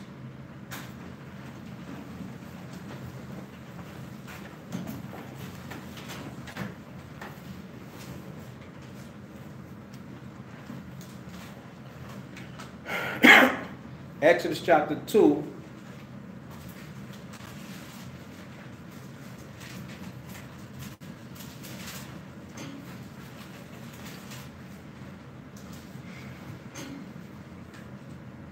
And verse 23. Read that for me. This is Exodus chapter 2 and verse 23. And it came to pass in the process of time that the king of Egypt died, and the children of Israel sighed by reason of the bondage. And they cried, and their cry came up unto God by the reason of the bondage. And God heard their groaning, and God remembered his covenant with Abraham, with Isaac, and with Jacob. So Israel was still in sin, and he still heard them. Read. And God looked upon the children of Israel, and God had respect unto them. That's right. So they cried unto the Most High. The Lord said, man, I'm going to respect you. And I'm going to do something about it. So the Most High delivered Israel. They were in sin. That's right. So we're supposed to cry to the Most High. He going to deal with all these leaders in the earth. He got their minds. All right, let's go back. 1 Maccabees chapter 6. In verse 12. This is 1 Maccabees chapter 6 and verse 12. But now I remember the evils that I did at Jerusalem, and that I took all the vessels of gold and silver that were therein, and sent to destroy the inhabitants of Judea without a cause. Without a cause. So these people know that they don't have a righteous reason to do what they're doing. Just like this guy knew. He shouldn't have did that. Go ahead. Verse 13. I perceive therefore that for this cause these troubles are come upon me. And behold, I perish through great grief in a strange land. Then called he for Philip, one of his friends, whom he made ruler over all his realm. And he gave him the crown and his robe and his signet, to the end he should bring up his son Antiochus. So he really thought he was gonna die. He gave the throne over. Say, hey, take her of Junior. Go ahead. And to nourish him up for the kingdom. Right, and teach him how to rule. Go ahead. So King Antiochus died there in the 149th year. Now when Lysias knew that the king was dead, he set up Antiochus his son, whom he had brought up, being young, to reign in his stead. And his name he called Eupator. About this time they were in the tower shut up, the Israelites round about the sanctuary, and sought always their hurt, and the strengthening of the heathen. Wherefore Judas, proposing to destroy them, called all the people together to besiege them. So they came together and besieged them in the 150th year, and he made mounts for shot against them and other engines. Howbeit, so he was creative. Well, a mount meaning, I can't think of something, but let's just say something like this, you know. He made mounts. So what trade is that? Carpentry. Yeah. Carpentry. Okay, so along with carpentry, what else that some modern term that we would use with that carpentry in order to help this thing to work? Construction. I know it. Somebody else, I man. got you. What about physics? Math. Because you got weight and also what? Distance. So you gotta know, you know, velocity, you gotta, it's a lot you gotta know, man. So you don't wait until that day to be trying to figure things out. So say you Israelites, you gotta be thinking. You gotta be creative, you gotta be thinking. And that's how they were. Okay? You ever make something and some makeshift and it doesn't work because there's not enough thought put into it. You make an engine to sling something and it don't even go across the street. Mhm. This thing had to catapult over walls. It had to do much damage. You guys had to have a lot of force. Okay? So that's the type of thinking that they put into it. Okay? So, all right, let's go. Verse 21. Howbeit certain of them that were besieged got forth, unto whom some ungodly men of Israel joined themselves. And they went unto the king and said, How long will it be ere thou execute judgment and avenge our brethren? we have been willing to serve thy father, and to do as he would have us. So this is the wicked of Israel. Some of them, they got away. And they went to Antiochus Jr. saying, hey, when you going to avenge our brother? Meaning the ones that Judas killed. When you gonna avenge them? Like make Judas out to be a bad person. Go ahead, I'm sorry. And to obey his commandments, for which cause they of our nation besieged the tower, and are alienated from us. Moreover, as many of us as they could light on, they slew, and spoiled our inheritance. You see that? So that's what he's saying. They put some of us to death. Man, so go ahead. Verse 25. Neither have they stretched out their hand against us only, but also against all their borders. And behold, this day are they besieging the tower at Jerusalem to take it. The sanctuary also and Bethsura have they fortified. Wherefore, if thou dost not prevent them quickly, they will do greater things than these. So who is this talking? Dre? Right, the wicked of Israel. Who is he talking to, Vine? The son of the Euphrates. That right there? Antiochus. Antiochus, right. He's talking to the son, Antiochus the son. Okay. Wherefore, if thou doest not prevent them quickly, they will do greater things than these. Neither shall thou be able to rule them. So they wanted to be ruled by the heathen. Verse 28. Go ahead. So a lot of people want to be ruled by the heathen. I mean, I've heard them from my own mouth before. Hey, man, you don't want things to change? No.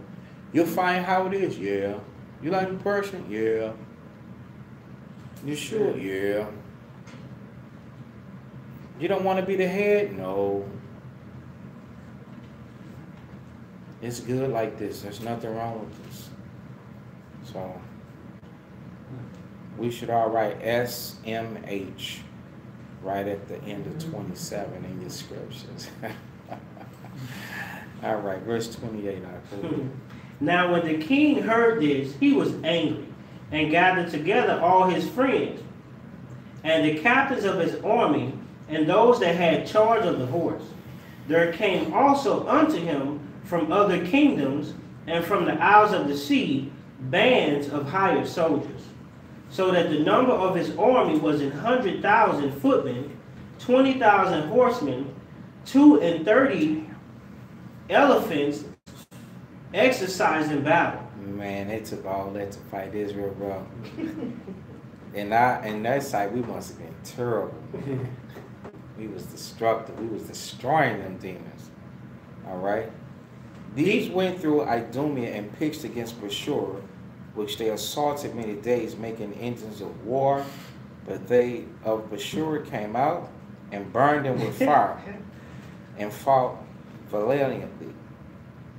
Upon this, Judas removed. So when they came up against the ones that were in the tower, they came out and they burned them dudes, man. Yeah. Upon this, Judas removed from the tower and pitched in Beth Zacharias over against the king's camp. Then the king, rising very early, marched furiously with his host towards Beth Zachariah, where his armies made them ready to battle, and sounded the trumpets. I can hear them trumpets now in my ears, man. They had to be loud. Remember, it's a big old army, man. To the end, now check this out, listen to this. To the end, they might provoke the elephants to fight. They showed them the blood of grapes and mulberries. So they had elephants with the big old tusks upon their face, and that would used to kill. And what do you think these elephants would obviously be doing? Licking the blood, man.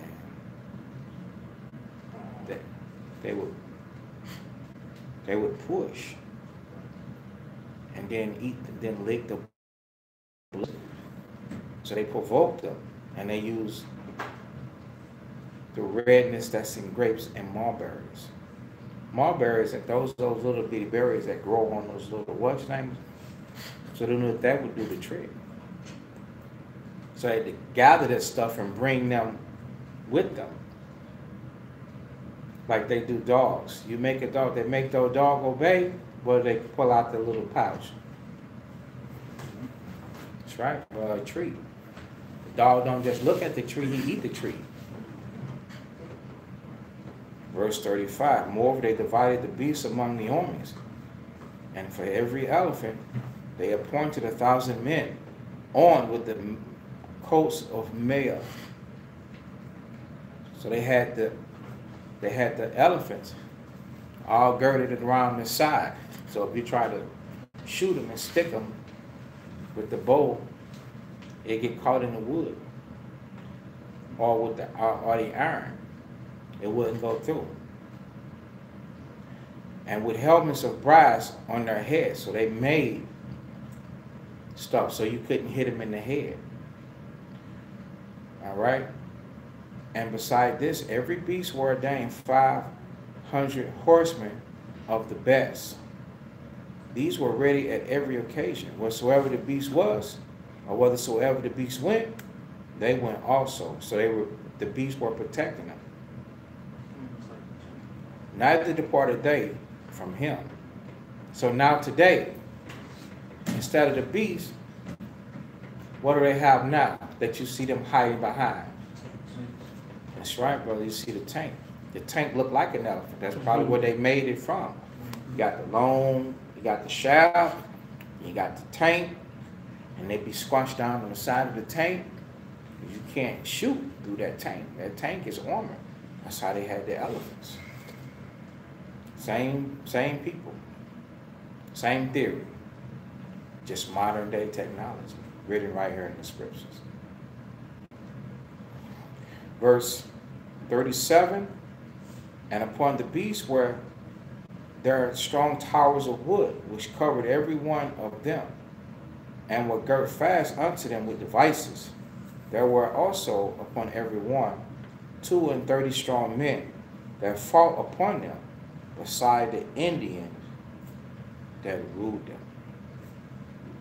As for the remnant of the horsemen, they set them on this side and on that side at the two parts of the host, giving them signs what to do, and being harnessed all over amidst their ranks. Now when the sun shone upon the shields of gold and brass, the mountains glistered therewith and shine like lamps of fire. So part of the king's army being spread upon the high mountains and part in the valleys below, they marched on safety and in order. Okay, go ahead. Verse 41. Wherefore all that heard the noise of their multitude, and the marching of the company, and the rattling of the harness were moved, for the army was very great and mighty. Then Judas and his hosts drew near and entered into the battle, and there was slain of the king's army 600 men. Eleazar also, surnamed Sapharan, perceiving that one of the beasts on with royal harness was higher than all the rest, and supposing that the king was upon him, put himself in jeopardy, to the end he might deliver his people and get him a perpetual name. Wherefore he ran upon him courageously through the midst of the battle, slain on the right hand and on the left, so that they were divided from him on both sides. So all you self-made warriors, this is an example of what not to do. All right, this is what you do not do. You don't ever lift yourself up. You stay humble.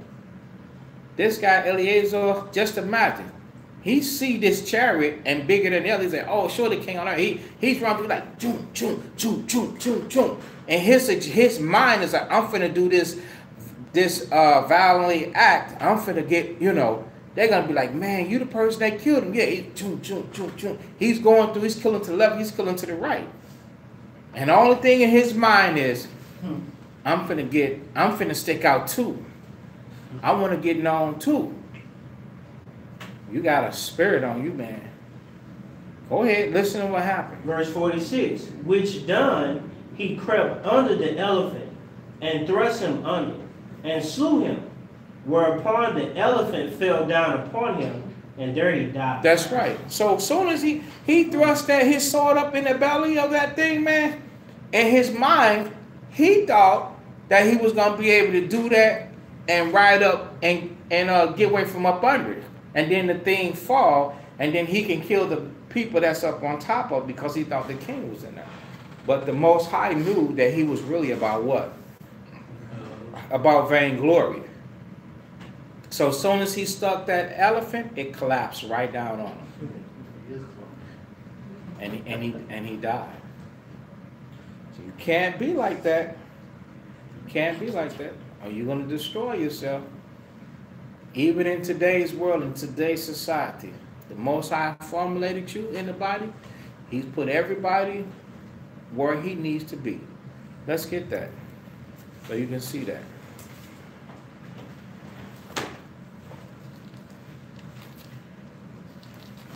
First Corinthians chapter 12.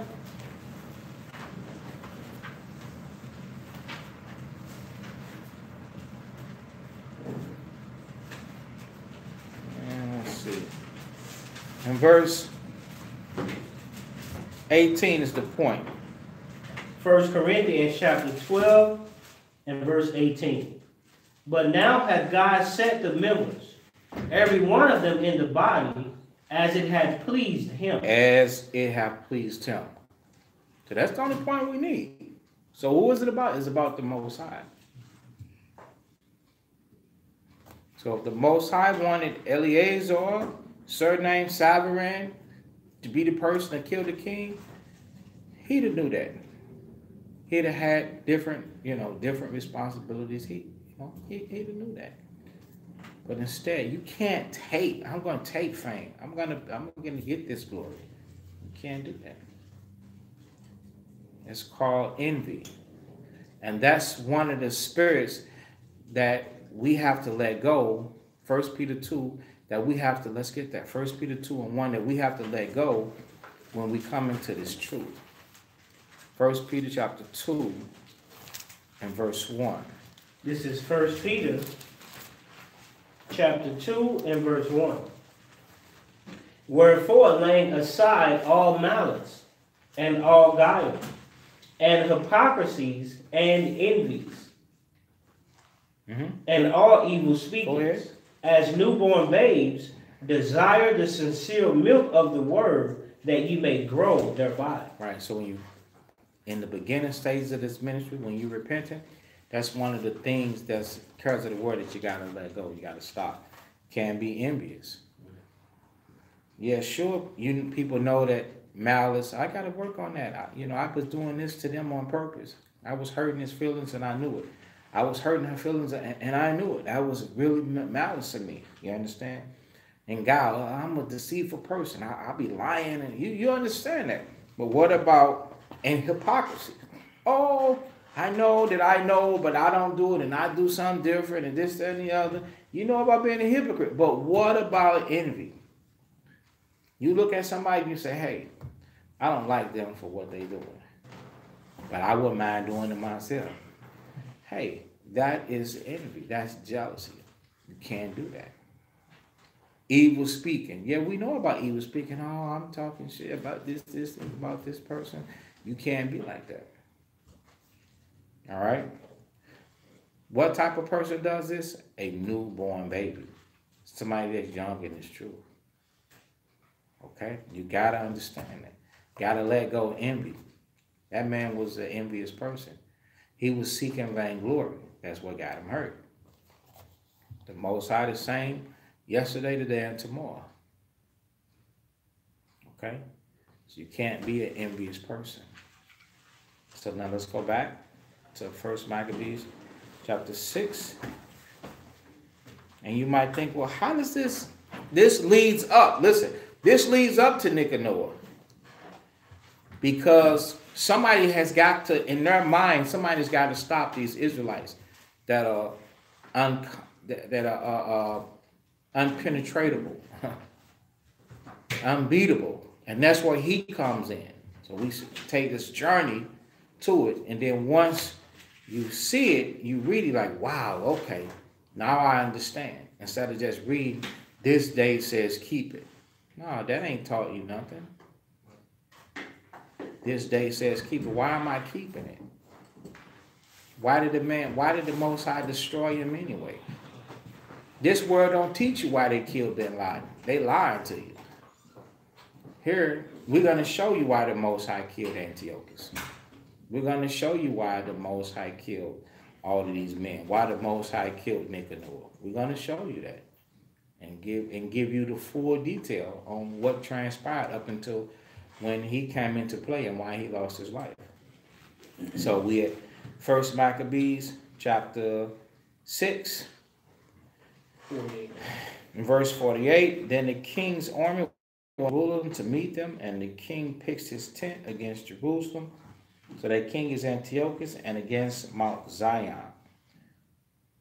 But with them that were in Bethsuri, he made peace.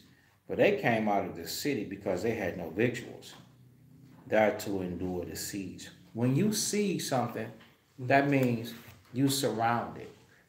So he had set up armies to surround it, and guess what? No water was coming in. All the aqueducts that flowed in water, they know how to blow that up. They know how to stop that. So water can't flow in unto you. Any tents or any, what do you call those things? Little wagons or whatever, things that will bring in food. Ain't no food coming in this city. Ain't nothing coming in, ain't nothing going out. That means you're going to die of starvation, or you're going to come out and fight to the death, or you're going to wave the white flag, you're going to surrender. So these people, they ended up surrendering because there was no more food. Okay? So let's see. Verse 49, because they had no more victuals, that's the middle, that to endure the siege, it being a year of rest to the land. So the king took Bethsuri and set a garrison there to keep it. A garrison is like police station or embassy. That's what we always use, an embassy. You know, whenever they go to foreign countries, they set up an embassy. Give you an example of it. I always use this. Remember Bad Boys? How when they were in, I don't know if it was Tijuana, but they were in some part of Mexico, and after they went through Tapia's house and down a big hill and all of that in the Hummer and so on and so forth, what do you think that they were racing to? They were racing to that garrison because that was a United States garrison. Embassy is what we call it now. That's a place set up, that's military protection. And then, you know, Martin had to tell them, hey, I pay my taxes. Shoot that film. You know, that's a garrison. So they set one of them up, okay, on our turf. Verse 51. As for the sanctuary, he besieged it many days, and set their artillery with engines and instruments to cast fire and stones, and pieces to cast darts and slings. Whereupon they also made engines against their engines, and held them battle a long season. Yet at the last, their vessels being without victuals, for that it was the 7th year, and they in Judea that were delivered from the Gentiles had eaten up all the residue of the store. Right, so they're beasts being without victuals. Okay, and it being the 7th year, meaning the 7th year of rest. Okay, meaning there was no food to go and gather. So when the crops and everything will grow, you will let it die. It'll just grow and it'll die. I would say it would fertilize the ground via the Most High. So there was not a big store. Okay, go ahead. There were but a few left in the sanctuary, because the famine did so prevail against them. that they were fain to disperse themselves, every man to his own place. At that time Lysias heard say that Philip, whom Antiochus the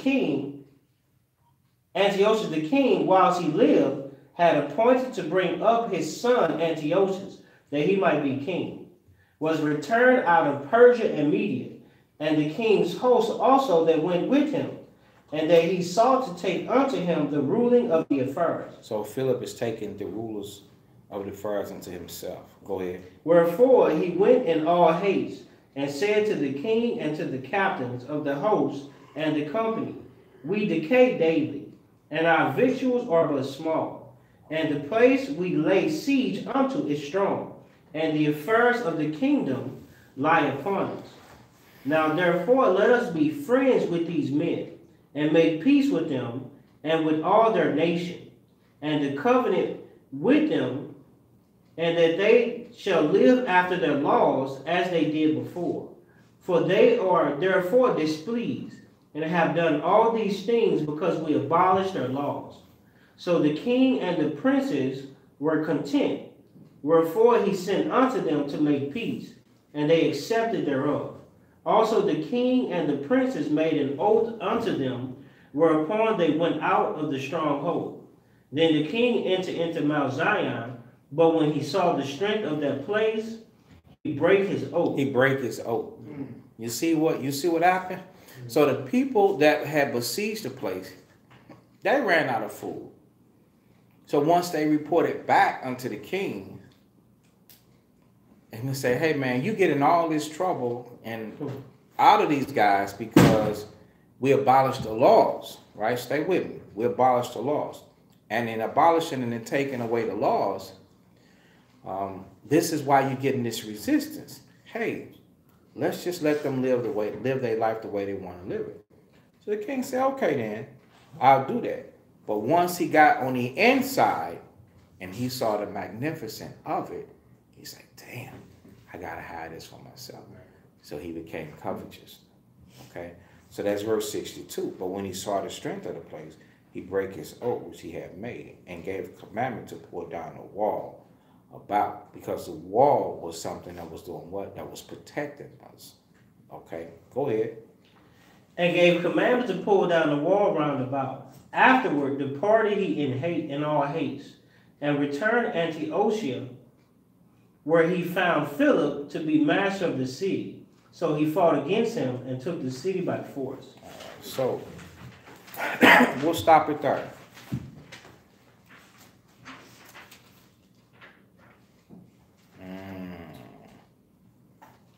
Yeah, we'll stop it there, and we'll be able to finish it on the Sabbath day. It always is, ain't it? All right.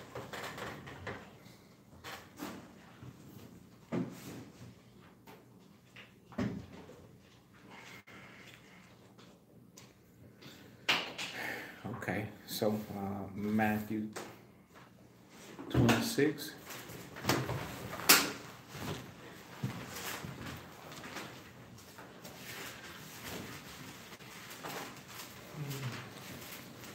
So everybody, don't forget, if you have leave of absence or you're able to, the funeral tomorrow, Mr. Williams' funeral, Diane's husband. All praises, Uzziah. Diane, what time you want us to be there? The wake is from 10 to 11. Okay, and then the funeral 11 to 12. Right after, yeah. Okay. Okay, so we'll show up at 11. We'll show up at 11. Because I know, his most personal friends and family will be there at 10. And they'll be, viewing, they'll go through the viewing and socializing and stuff like that. So we'll show up at 11 and then we'll go through. Do what we got to do. Okay.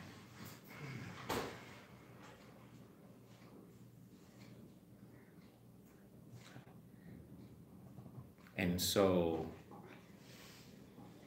And so then you have a light engagement with them right immediately, right after that. You said from something to 1:30. Yeah, that's gonna probably last for, probably no later than 1:30. You think? Okay.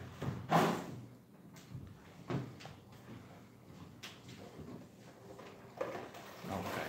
So then tell me, because then we're gonna do something here. So we'll all come here.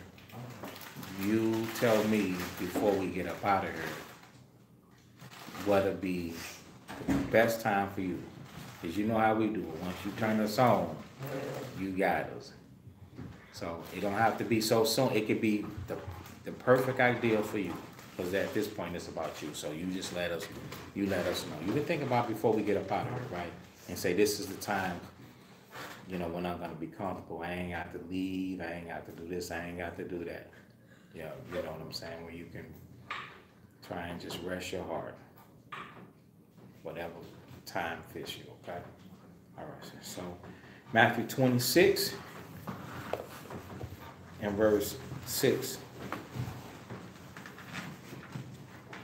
Now when Yahushua was in Bethany in the house of Simon the leper, there came unto him a woman having an alabaster box of very precious ointment, and poured it on his head as he sat at meat. But when his disciples saw it, they had indignation, saying, to what purpose is this waste? For this ointment might have been sold for much and given to the poor. When Yahushua, whom the world calls Jesus, understood it, he said unto them, why trouble you the woman? For she hath wrought the good work upon me. For you have the poor always with you, but me you have not always. When that shall pour this ointment on my body, she did it for my burial. Verily I say unto you, wheresoever this gospel shall be preached in the whole world, there shall also this that this woman hath done be told for a memorial of her. So all praises to the Most High for giving us to the Spirit to come forth, keep the commandments of the Lord, and set a beautiful example of a broken and contrite heart. So all praises to the Most High for that. The Lord's Communion, 1 Corinthians 11:23. Israelites, all repentant Israelites should be communing, because this is something that Christ said that Israel should do. Okay.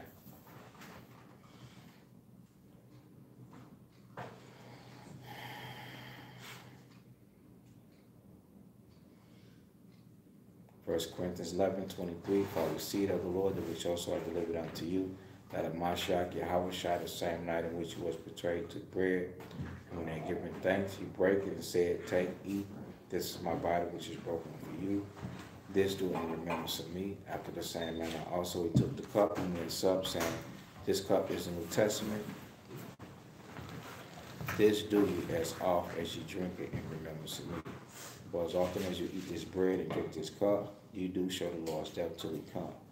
Wherefore, whosoever shall eat this bread and drink this cup of the Lord unworthily shall be guilty of the body and blood of the Lord. So in other words, the Lord is looking for you to be sincere.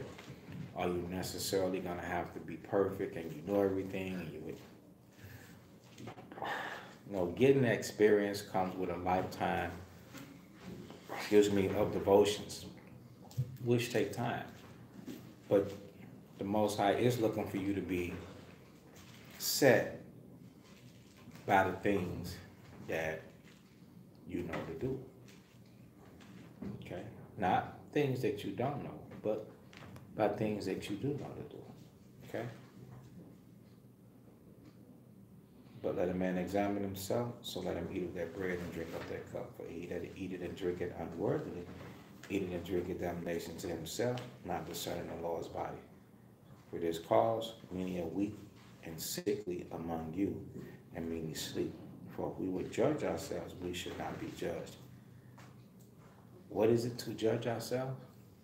Hey, don't you know the difference between what's right and what's wrong?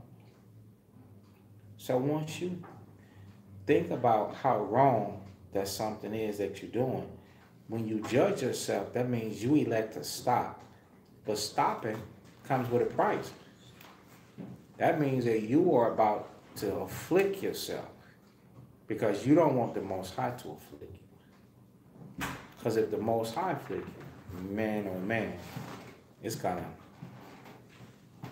be something that you ain't gonna be able to, you might not be able to handle it. You ain't gonna like it. You don't have any consequences on it. You don't have any control over the consequences. So, but if you judge yourself, if you stop yourself, and you can deal with it, that'll be better for you than you just say, hey, I'm gonna fall into the hands of the Lord, seeing that the Most High has already told you to stop. Because He's gonna make sure that you stop. He's gonna make it so bitter and so severe that you're gonna be a hater when it comes to sin. You'll be like, oh no, I'm not doing that. Pew. No.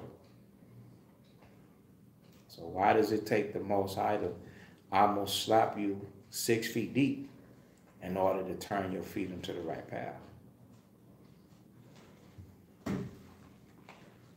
Okay? So if we would judge ourselves, we should not be judged. But when we are judged, we are chastened of the Lord, that we should not be condemned with the world. So He would have to do that if you don't stop, just to keep from having to condemn you. Okay? So, that's it. Most High in the name of Christ, thank you for the food and drink. Amen. This is His body which is broken for you.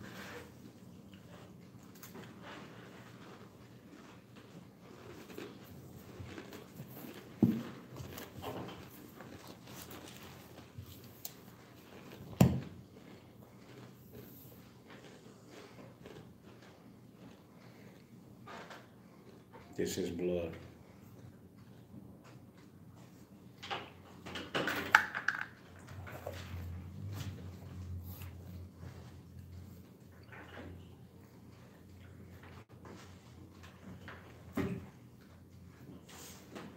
Okay.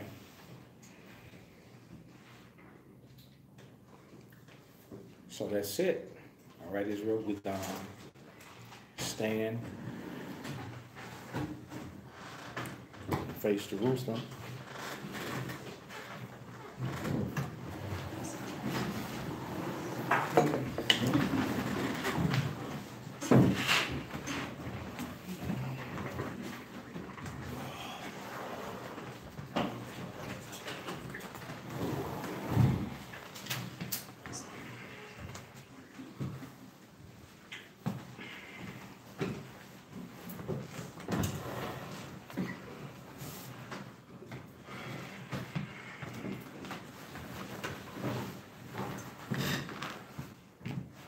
Okay, Israel.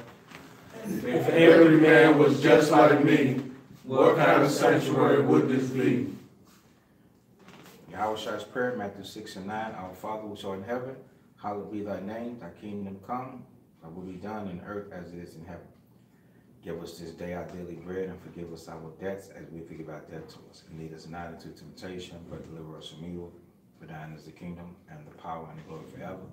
In Christ's name we pray, amen. Amen. The laborer's prayer, Luke 10:2. Therefore said he unto them, the harvest truly is great, but the laborers are few. Pray ye therefore the Lord of the harvest, that he will send forth laborers into his harvest. Bless you, Most High King of heaven and earth, and all things, Most High, in the name of Christ. Send more disciples and teachers to your harvest, to gather your people of Israel, and send counsel by your laws. This time we put our people of Israel. Give to us strength to break down our lives with that word. In Christ's name we pray, amen. Amen. The blessing of Israel, Numbers chapter 6:24. Children of Israel, the Lord bless thee and keep thee. The Lord make his face shine upon thee and be gracious unto thee. The Lord keep his countenance upon thee and give thee peace. In Christ's name we pray, amen. Amen. Okay, children of Israel, bless one another. Most High in Christ bless you all.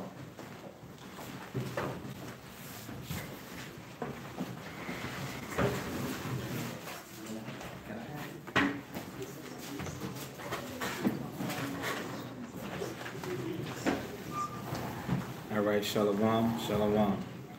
Brothers and sisters, I would ask you to keep a Williams family out here in the congregation.